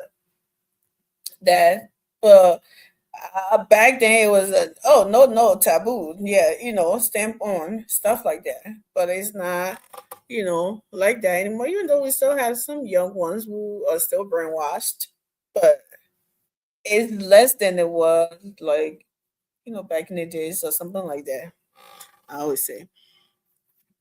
But yeah, so what else were on that list of that in that video? Ask any question outside the video. You're welcome. Yeah, no, I'm more interested in that video. Oh, okay. Because it was a personal something that I experienced, and when I saw that, I thought that was cool because I did not think that, like we already talked about, like eating from somebody. Amy, most of the time, right? I'm not even cutting up. You see, sometimes people. Sometimes too, the knowledge about the knowledge about the religion too matters too. It play a vital role in how you conduct yourself too. You see, because when you truly understand what the religion, or you have fair understanding of what the religion teaches, sometimes there's no need for you to be extreme. I mean, seriously, because I know that the little basic understanding I know about the religion, I know that the religion will not tell me do not eat with somebody who now no. Because the thing is that even the pork, if the condition warranted for you to eat pork, you can eat it. If the condition, that's the only option you have. Even alcohol, as much as alcohol is prohibited, but if it's the only option that you have to drink alcohol, you can drink it for your safe, for your life. If the condition there is that for you to eat pork to save your life, you can eat it. Or that's the only food available. You can eat it. So the religion is not like it came as a punishment. It came like to suppress people's life. No, it's just the way people understand it. It's not. It did not come to suppress people. Because the first thing, Islam did not just started. It started with all the rules. No, it took time before the rules. As time goes on, even alcohol, people used to drink. When the religion started, people started drinking. People were drinking. It was not forbidden. After some time, drink. But when you pray, do not drink.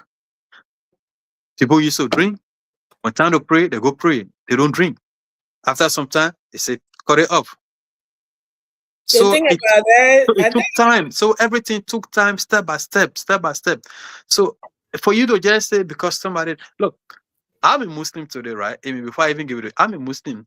Somebody could be the worst person, the worst alcohol, the worst person. That person can become Muslim and become a better Muslim than me. Everybody can change, yeah. It become a way better Muslim than me. Way better Muslim than me.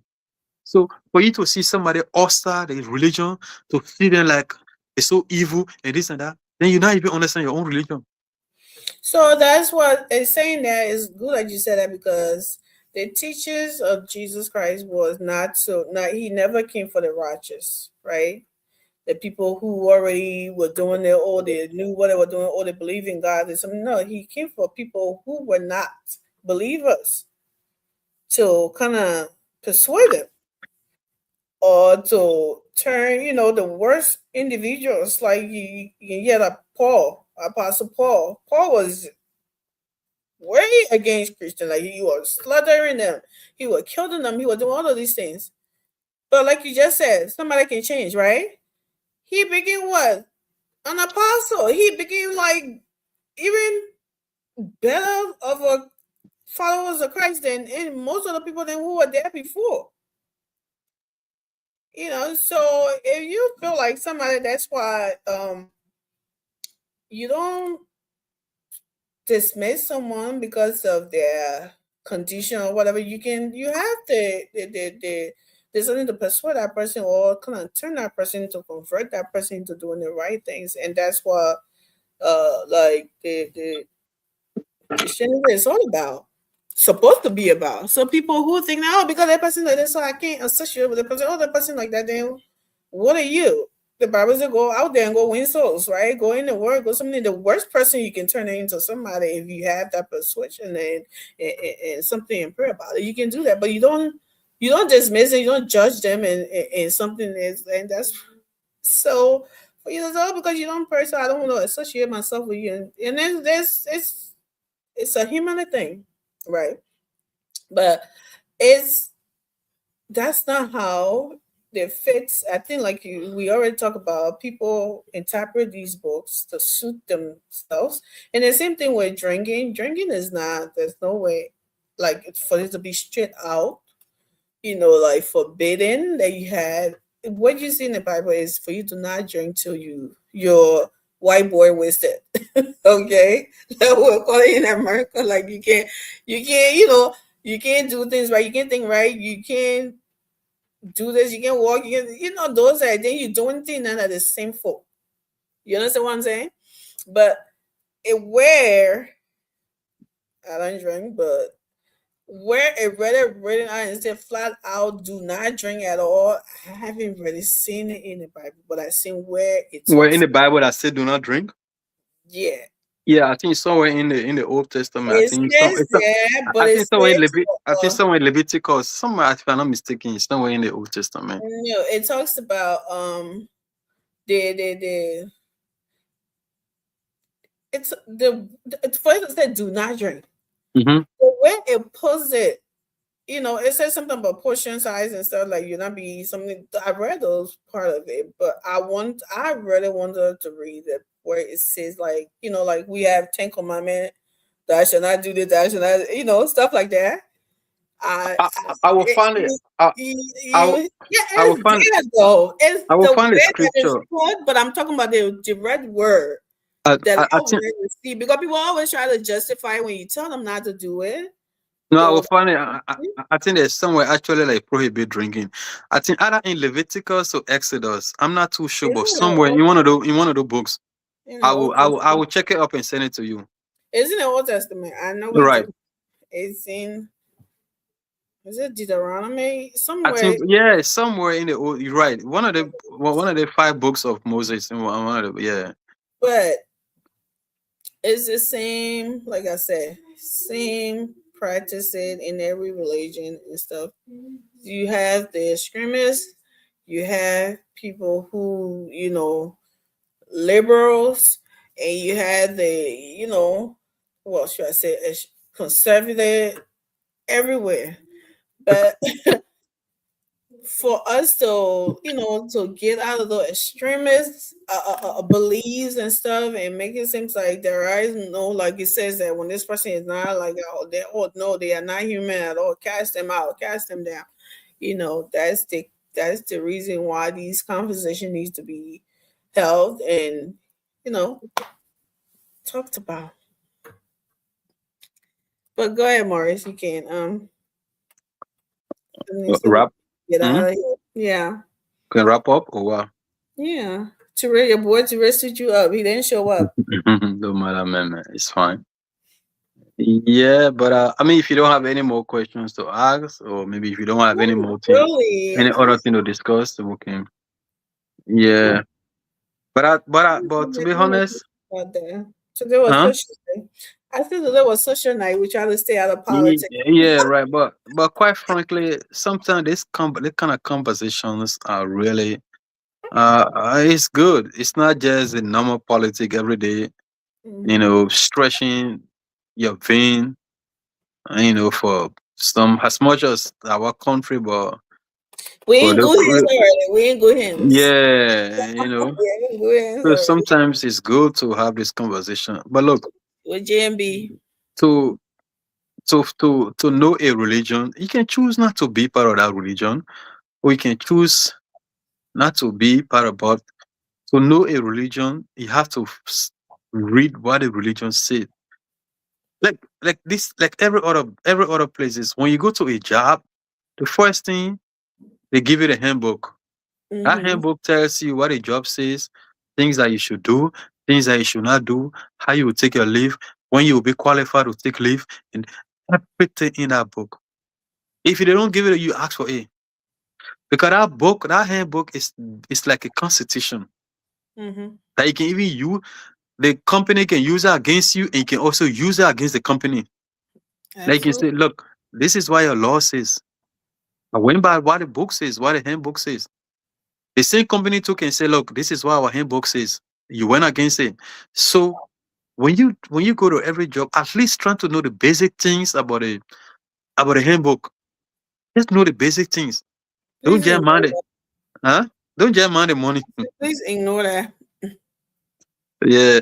Anyway, you're trying to be. Don't just mind the $27, $28, $29 pay hourly rate. Trying to understand what the basic things about the do's and the don'ts of that job. Mhm. Even in a country, that's what every time the person is read it, they will always use some reference to the law that says, the law that guide you. So it's the same with religion. Just follow what the book says. This thing that people doing. Where they get it from? So you see, they might want to try to butcher what the book says Mhm. to fit their own desire, their wings and the desire, their wings and the desire. But is that what the book says? Because the prophet, peace be upon him, said, be nice to your neighbor. He said when somebody work for you, pay them. He didn't say when Muslim work for you. He said when somebody work for you, Ah. before they are sweat dry, you pay them. Don't even let them ask you. Pay for their labor when somebody work for you. Pay for their labor. Everybody guilty now that most people. Yeah. Pay for their labor. Don't. But you see some Muslim call themselves Muslim. Even when they owe you, you run behind them. If I do, they will make you enemy. Say that, bro, man. Yeah. That money be like me and all. The man work for you whole day. When that man go ask for his money, you tie your face. You veil the man. And that man call himself Muslim. So you can truly know that man not following what the book say about when somebody work for you, you And pay them. that's what we say. Yeah, a lot of Not people call following. themselves, Yeah. Muslim, Christians, and stuff. Now, The we prophet, all even doing what the even when you pray, even when you wake up, if you and somebody who the person, if the person is not Muslim, you're laying down, you're sleeping. There's an authentic teaching of the prophet. When you and the person sleeping, and that person is not Muslim, so that come back to the people that say when somebody not Muslim, you can't eat with them, you can't eat that. That's just trash. The prophet said when somebody is not Muslim and you're sleeping together, or you're in the same place, if you wake up in the night to pray, do not allow your prayer to wake up that person. If you wake up that person that sin, imagine you praying, you waking up to pray, but if that person is not, because the first thing the person not Muslim, so the person don't have to pray, right? So when you wake up to do your prayer, do not wake up that person. When you wake up that person, you commit. Yes, you're committing a sin. So you might think that, oh, I don't get time, man, I'm praying. You go in the bathroom, you open the shower, the water running, you're waking up everybody in the house because you think you're praying. No, you're praying for yourself. Do not wake up. Make sure you don't wake up that person. If you wake up that person, Christians are supposed to pray 12, 3, so it and tells 5 you. in the morning. So it tells you, yeah. So it tells But you. So it tells you how the religion respect people who are not part of that religion. Because those people who are not part of that religion, they are also too created by God. Yeah. So you should value them. You should respect them. But there are a lot of us now going by that. We're not going by that teaching. We do things contrary to what the teaching say. The religion even teaches you when you even use the bathroom. Don't use the bathroom and just walk outside. Say, and they clean it, and they pay somebody to clean it. Make sure you clean after because somebody else going in the bathroom. Even considerate. Be very considerate. But a lot of us not going by that. We don't care. You go in the bathroom, you mess the whole bathroom, you walk outside, say, but they pay somebody and somebody helping. That is a behavior. So So is Um, that a English or any version of the Quran that people supposed to learn oh from? yeah. Because Oh, yeah. it's in Arabic, right? And most of the time, like in back in the days, females were not allowed to be educated. It was just the guys that go and they will come, and that's why they always use that. Oh, the Quran said this. The Quran said that, and they using it to mistreat these women who don't know any better because they don't know, they are not educated on that of what the Quran actually. There are a lot of Muslim friends and some of my dad. Like I said, listening to that stuff there, and we used to be like, she was the one of them was like, our people really suffer all in Africa. They'll take Because, the Quran said that, the Quran said that, and that's it. But now that everybody knowing the teaching and preaching, and seeing this in and social medias and exposing some of these things, and seeing different teachings from this guy like Mastif from all of them, it's a whole different ball game. And they're saying but that, wow, but really? but but Amy, We're if asking for anybody, Amy, education. if anybody tells you in Islam, women are supposed to read, women are supposed to be educated, that's false. That's not true. That's Mm-hmm. not true. We all heard that. Even when coming up, our own parents, they don't used to allow our sister to go to school. I understand that. Mm-hmm. Yes, some have even our own culture, our own Marigo culture, our own. They not used to allow their children to go to school because they say wherever they get out of phone, only they know. But it's not a teaching of Islam because the first university in the world was opened by a Muslim woman, Fatima, in Morocco. This lady built a university through her father inheritance. When she got her inheritance from her father, that's how she opened that university. Go on Google and check it up. The first university from in Morocco is still existing. It was based on a university, Oxford. The University of Oxford went there, they were able to imitate to learn how were they able to open university, how Oxford open university. There are a lot of Muslim Islamic scholars, women, female. So people say all these things like in how they call it say in I think Afghanistan used to hear the Taliban, they say that women they can't go to. Those are all cultural things. That's not Islamic teaching. Mm-hmm. In Saudi Arabia, women are not used to drive. Women are used to drive in Saudi Arabia. But that is just political thing. That is not Islamic. Because there are a whole lot of scholars, Islamic scholars who are women, well recorded. So anybody who say women are used to go to women are supposed to be educated, their understanding of the religion is so limited. It's so limited. Just Google, you will see all the I said the first university in the world was opened by a Islamic woman, Fatima, from Morocco. So how would somebody say women are supposed to be educated in the no? Where you get that one from? Nowhere. you know? Nowhere. Yeah. Yeah, nowhere.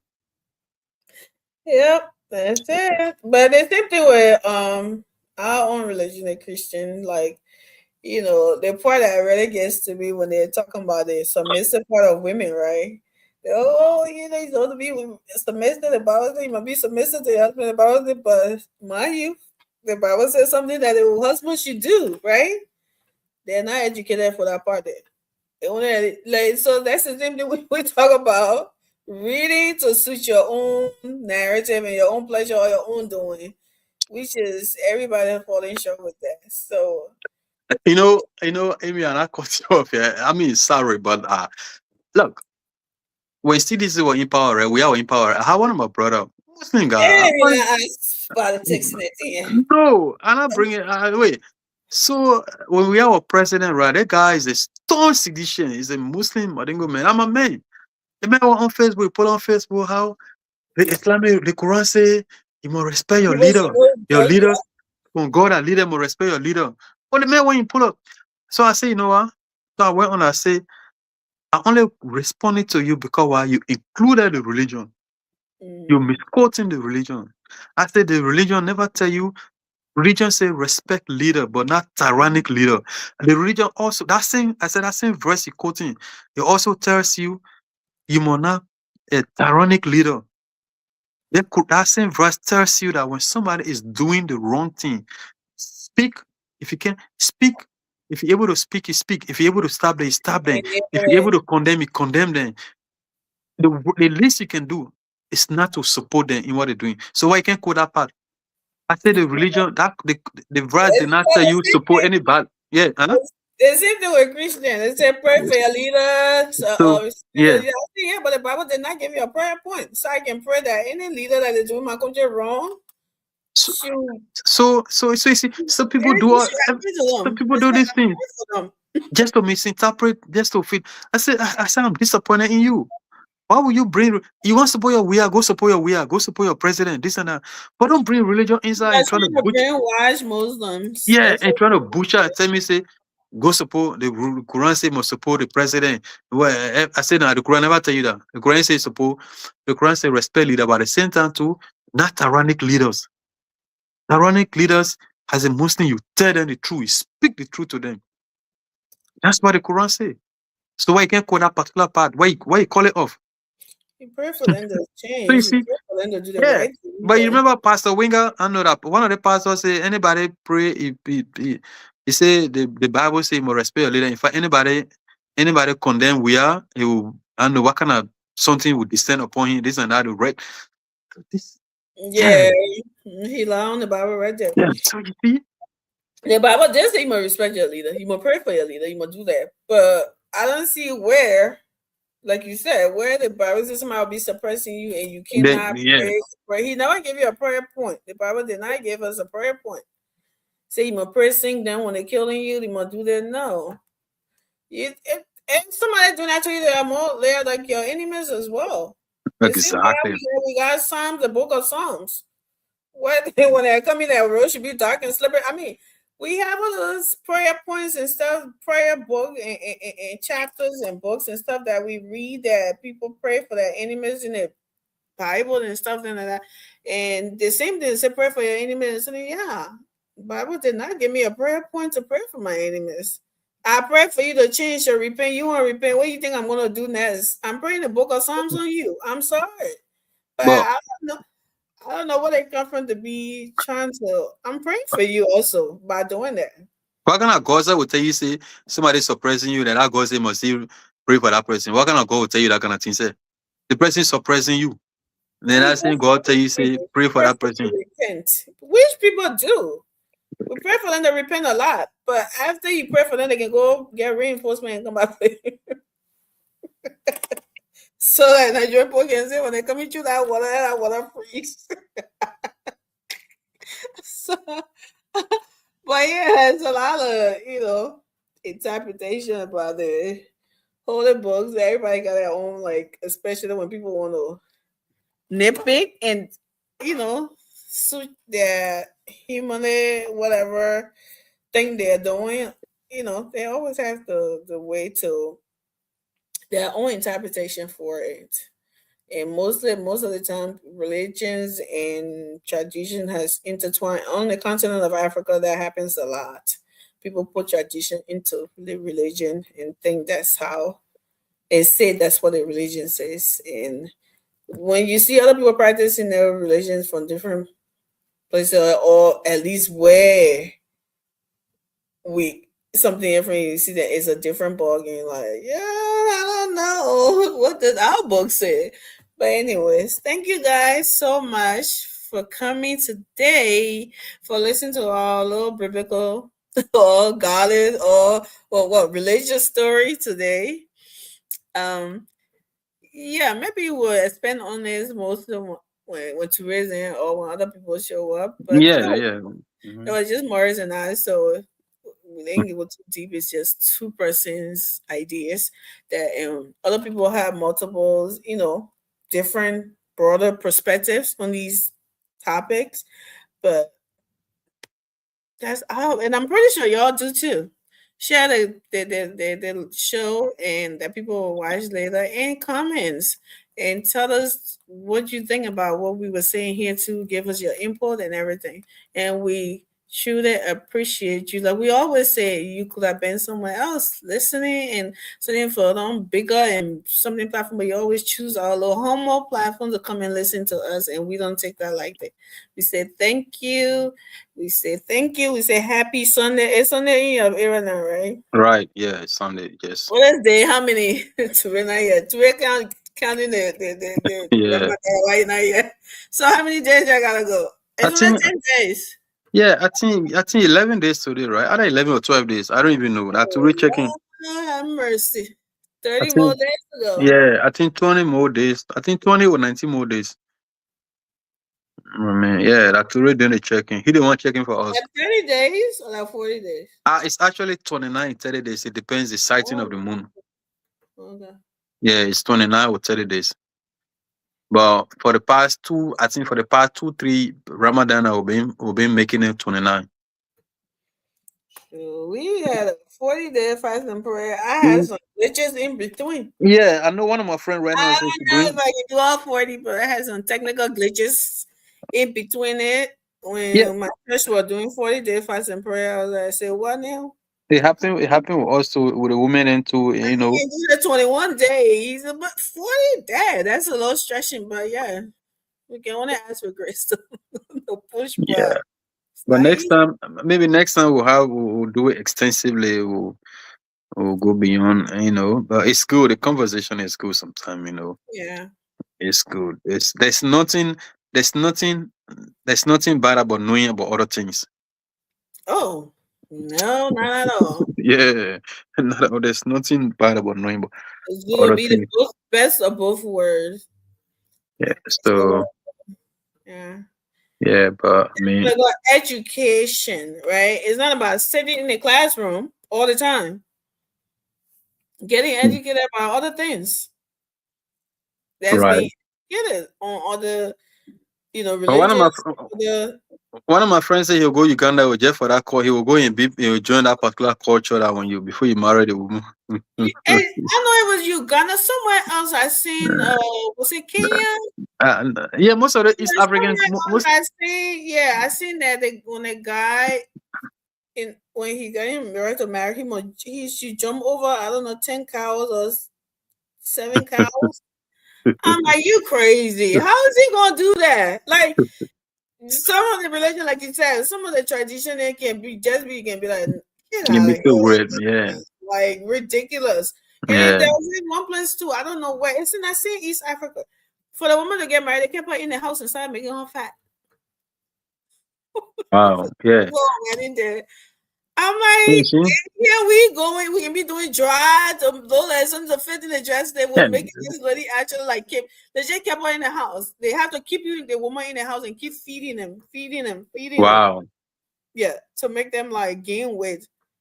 Specific. Yeah, nah, I don't know where they're still doing this, and now cameras are going in these areas and exposing these things and looking at it, and everybody looking at it like, Oh, anyway, cook. Different traditions everywhere in the world. And sometimes especially on our continent of Africa. Oh my God, so many crazy ones. Well, let me not call it crazy for other people. It's not crazy, but if you ask me, yeah, I mean, it may sound, but today to other people, it's not, because even things that our people used to do 50, 100 years ago, today it was the best at the time. But today you may see it to be primitive, but it's not primitive. At the time, it was the best. And people do try to compare that. But today where the women, they don't want, like, are you out of your mind? Just because they had no choice or doing that, so you think that was the best? Only if they had what we had today, knowledge and education, you think they would have done that? No, they wouldn't have. They would not. They call that present. They call that presentism. Comparing what happened years back compared to today to the present, no, it's not comparable. No, at the time, it was the best. Exactly. Who knows? Maybe 100, maybe 50, maybe 50 years from now, they'll be looking at us like we're crazy when they talk about. Maybe you just lay the phone down. Maybe our grandchildren, our country, will just lay the phone down and say, "Call Amy." The phone will just call him, even though But it's still happen, seriously, it you can happening do now. that. Yeah, it Just happening now. Phone, yeah, some phone they doing now. Yeah, he said, just call Ami and tell Ami what the thing I want to do, the thing I want you to do. That we just be talking, that phone just talking. Yeah. You know, so but it is what it is. That's the time at that time. You see AI then making. Mm. Yeah, this time people now just pulling the. I don't even know how to use that thing, that AI thing. Oh, Is you the better app? jump on board. You better jump on board. You better start doing some one But more. wait, is the classes app? here and there. Is the app that you can download the app? I don't know how to use it. Yeah, it's there's a app and there's a Mhm. way that you use it too because the app may be there and stuff, but you have to know how to Okay, in order for you to get the actual. yeah, So the like if I want write, what so you like if I want. want write certain things, certain speech, I just pull it and then it will Oh, come up with. that's Chat GPT. That's a Oh, I see. I so don't all even the old people then I can be speaking online, signing that they chopping the bush all over the place, but then when you see that writing there now, exactly. they're looking at Yeah, dollars and you see the writing and you say, but wait, how come? if I listen to somebody speak and I see you put something say that you're right, Mm. I know what's up already. Yeah, I'm but like, how can that you is doing? not how you speak. Yeah, how can they make writing the kind of way that they say on you? Yeah, Mm-hmm. the topic, yeah, you put I think you put what you want in Chat GPT. But then it will just make it up fine for you. I think you tell it what you wanted to say, something like that, or what you're trying to do or say. Okay. And so Wow. it will generate. Yeah, I think that's how it works. Don't quote me. I'm still trying to learn myself. Well, I swear to God, I don't even know how to use whether the AI, the chat GBT, I don't know how to use any of those things. I've not tried any way to know how to use it. Oh, that's why professors at Sperry, they have a way now. They have I think they have some kind of system to detect. Mm. Yeah, if people are doing that and just yeah, Are I think they, are they, letting are they, AI okay. do the work now. Okay, I see. Yeah, there's a way they can do that now. But yeah, I mean, it But was a they're good not one. always right though. No. Mhm. You have to be because you know they're machines, right? Some Oh, people exactly. do like straight up. They say copy and paste. You have to know what they're saying. You can't just But anyways, guys, get on board, Morris. Get out of that 1800 and do some. Look No, at this. yeah, I will try. I would, Actually, to sign up for some courses of air something to no, I would, I would take advice. stuff. Yeah, they told me they said like 15 minutes a day, and after Uh, a month you'll be something. Yeah, I said, is that for real? Okay, I will sign up for it and see how that works. I was when you do it, let me know so you can walk me through. Hmm For me to prove what I learned here. I'm not saying that. I don't know. I gotta show my eyes. I gotta show my skills. Okay, Yeah, I just want you walk me through. well, I got it or not. So my favorite, the yellow machine. Then my favorite do so far. That's I told you I like the little boy one, right? Even though Hmm. the other people did something, but I like his better because he kept. I like the other ball to the short one. Oh, that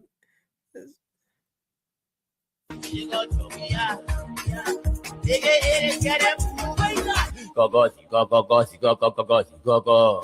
Gogoti, go go go go go go go go. Gogoti, go go go go go go go. The charge na bongos, you not get nothing to palo po. The charge na bongos, you not get nothing to palo po. Gogoti. You go to me, yeah. Gogoti, go go go go go go go go go. Gogoti, go go go go go go go go. Gogoti, go go go go go go go. The charge na bongos, you not get nothing to palo po. The charge na bongos, you not get nothing to palo po. Gogoti. yeah, that's what you're talking about. Mm. This one. I call it a yellow machine then, so that's the yellow machine dance because it's like getting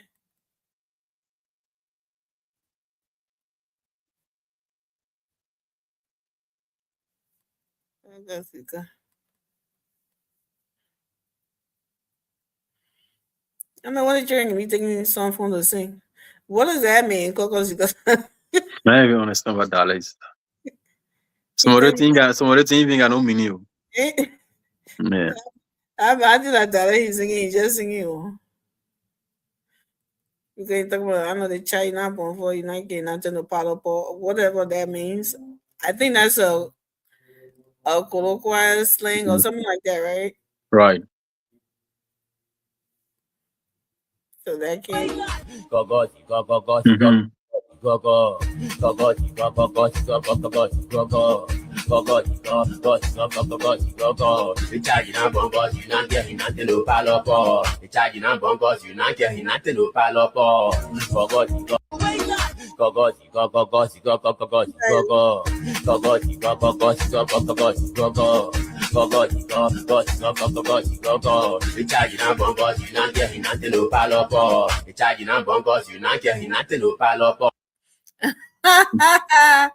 I like that. So the last one, let me see.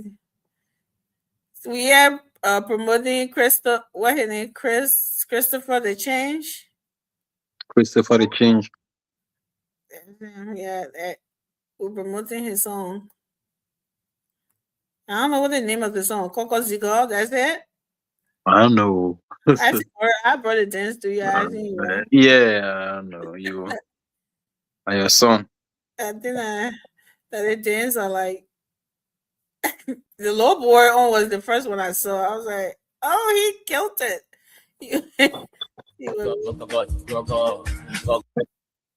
Let me see.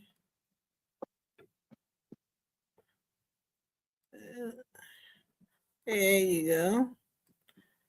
So that's the last one, y'all. Go do the Coco Zigo challenge, y'all. Go support your.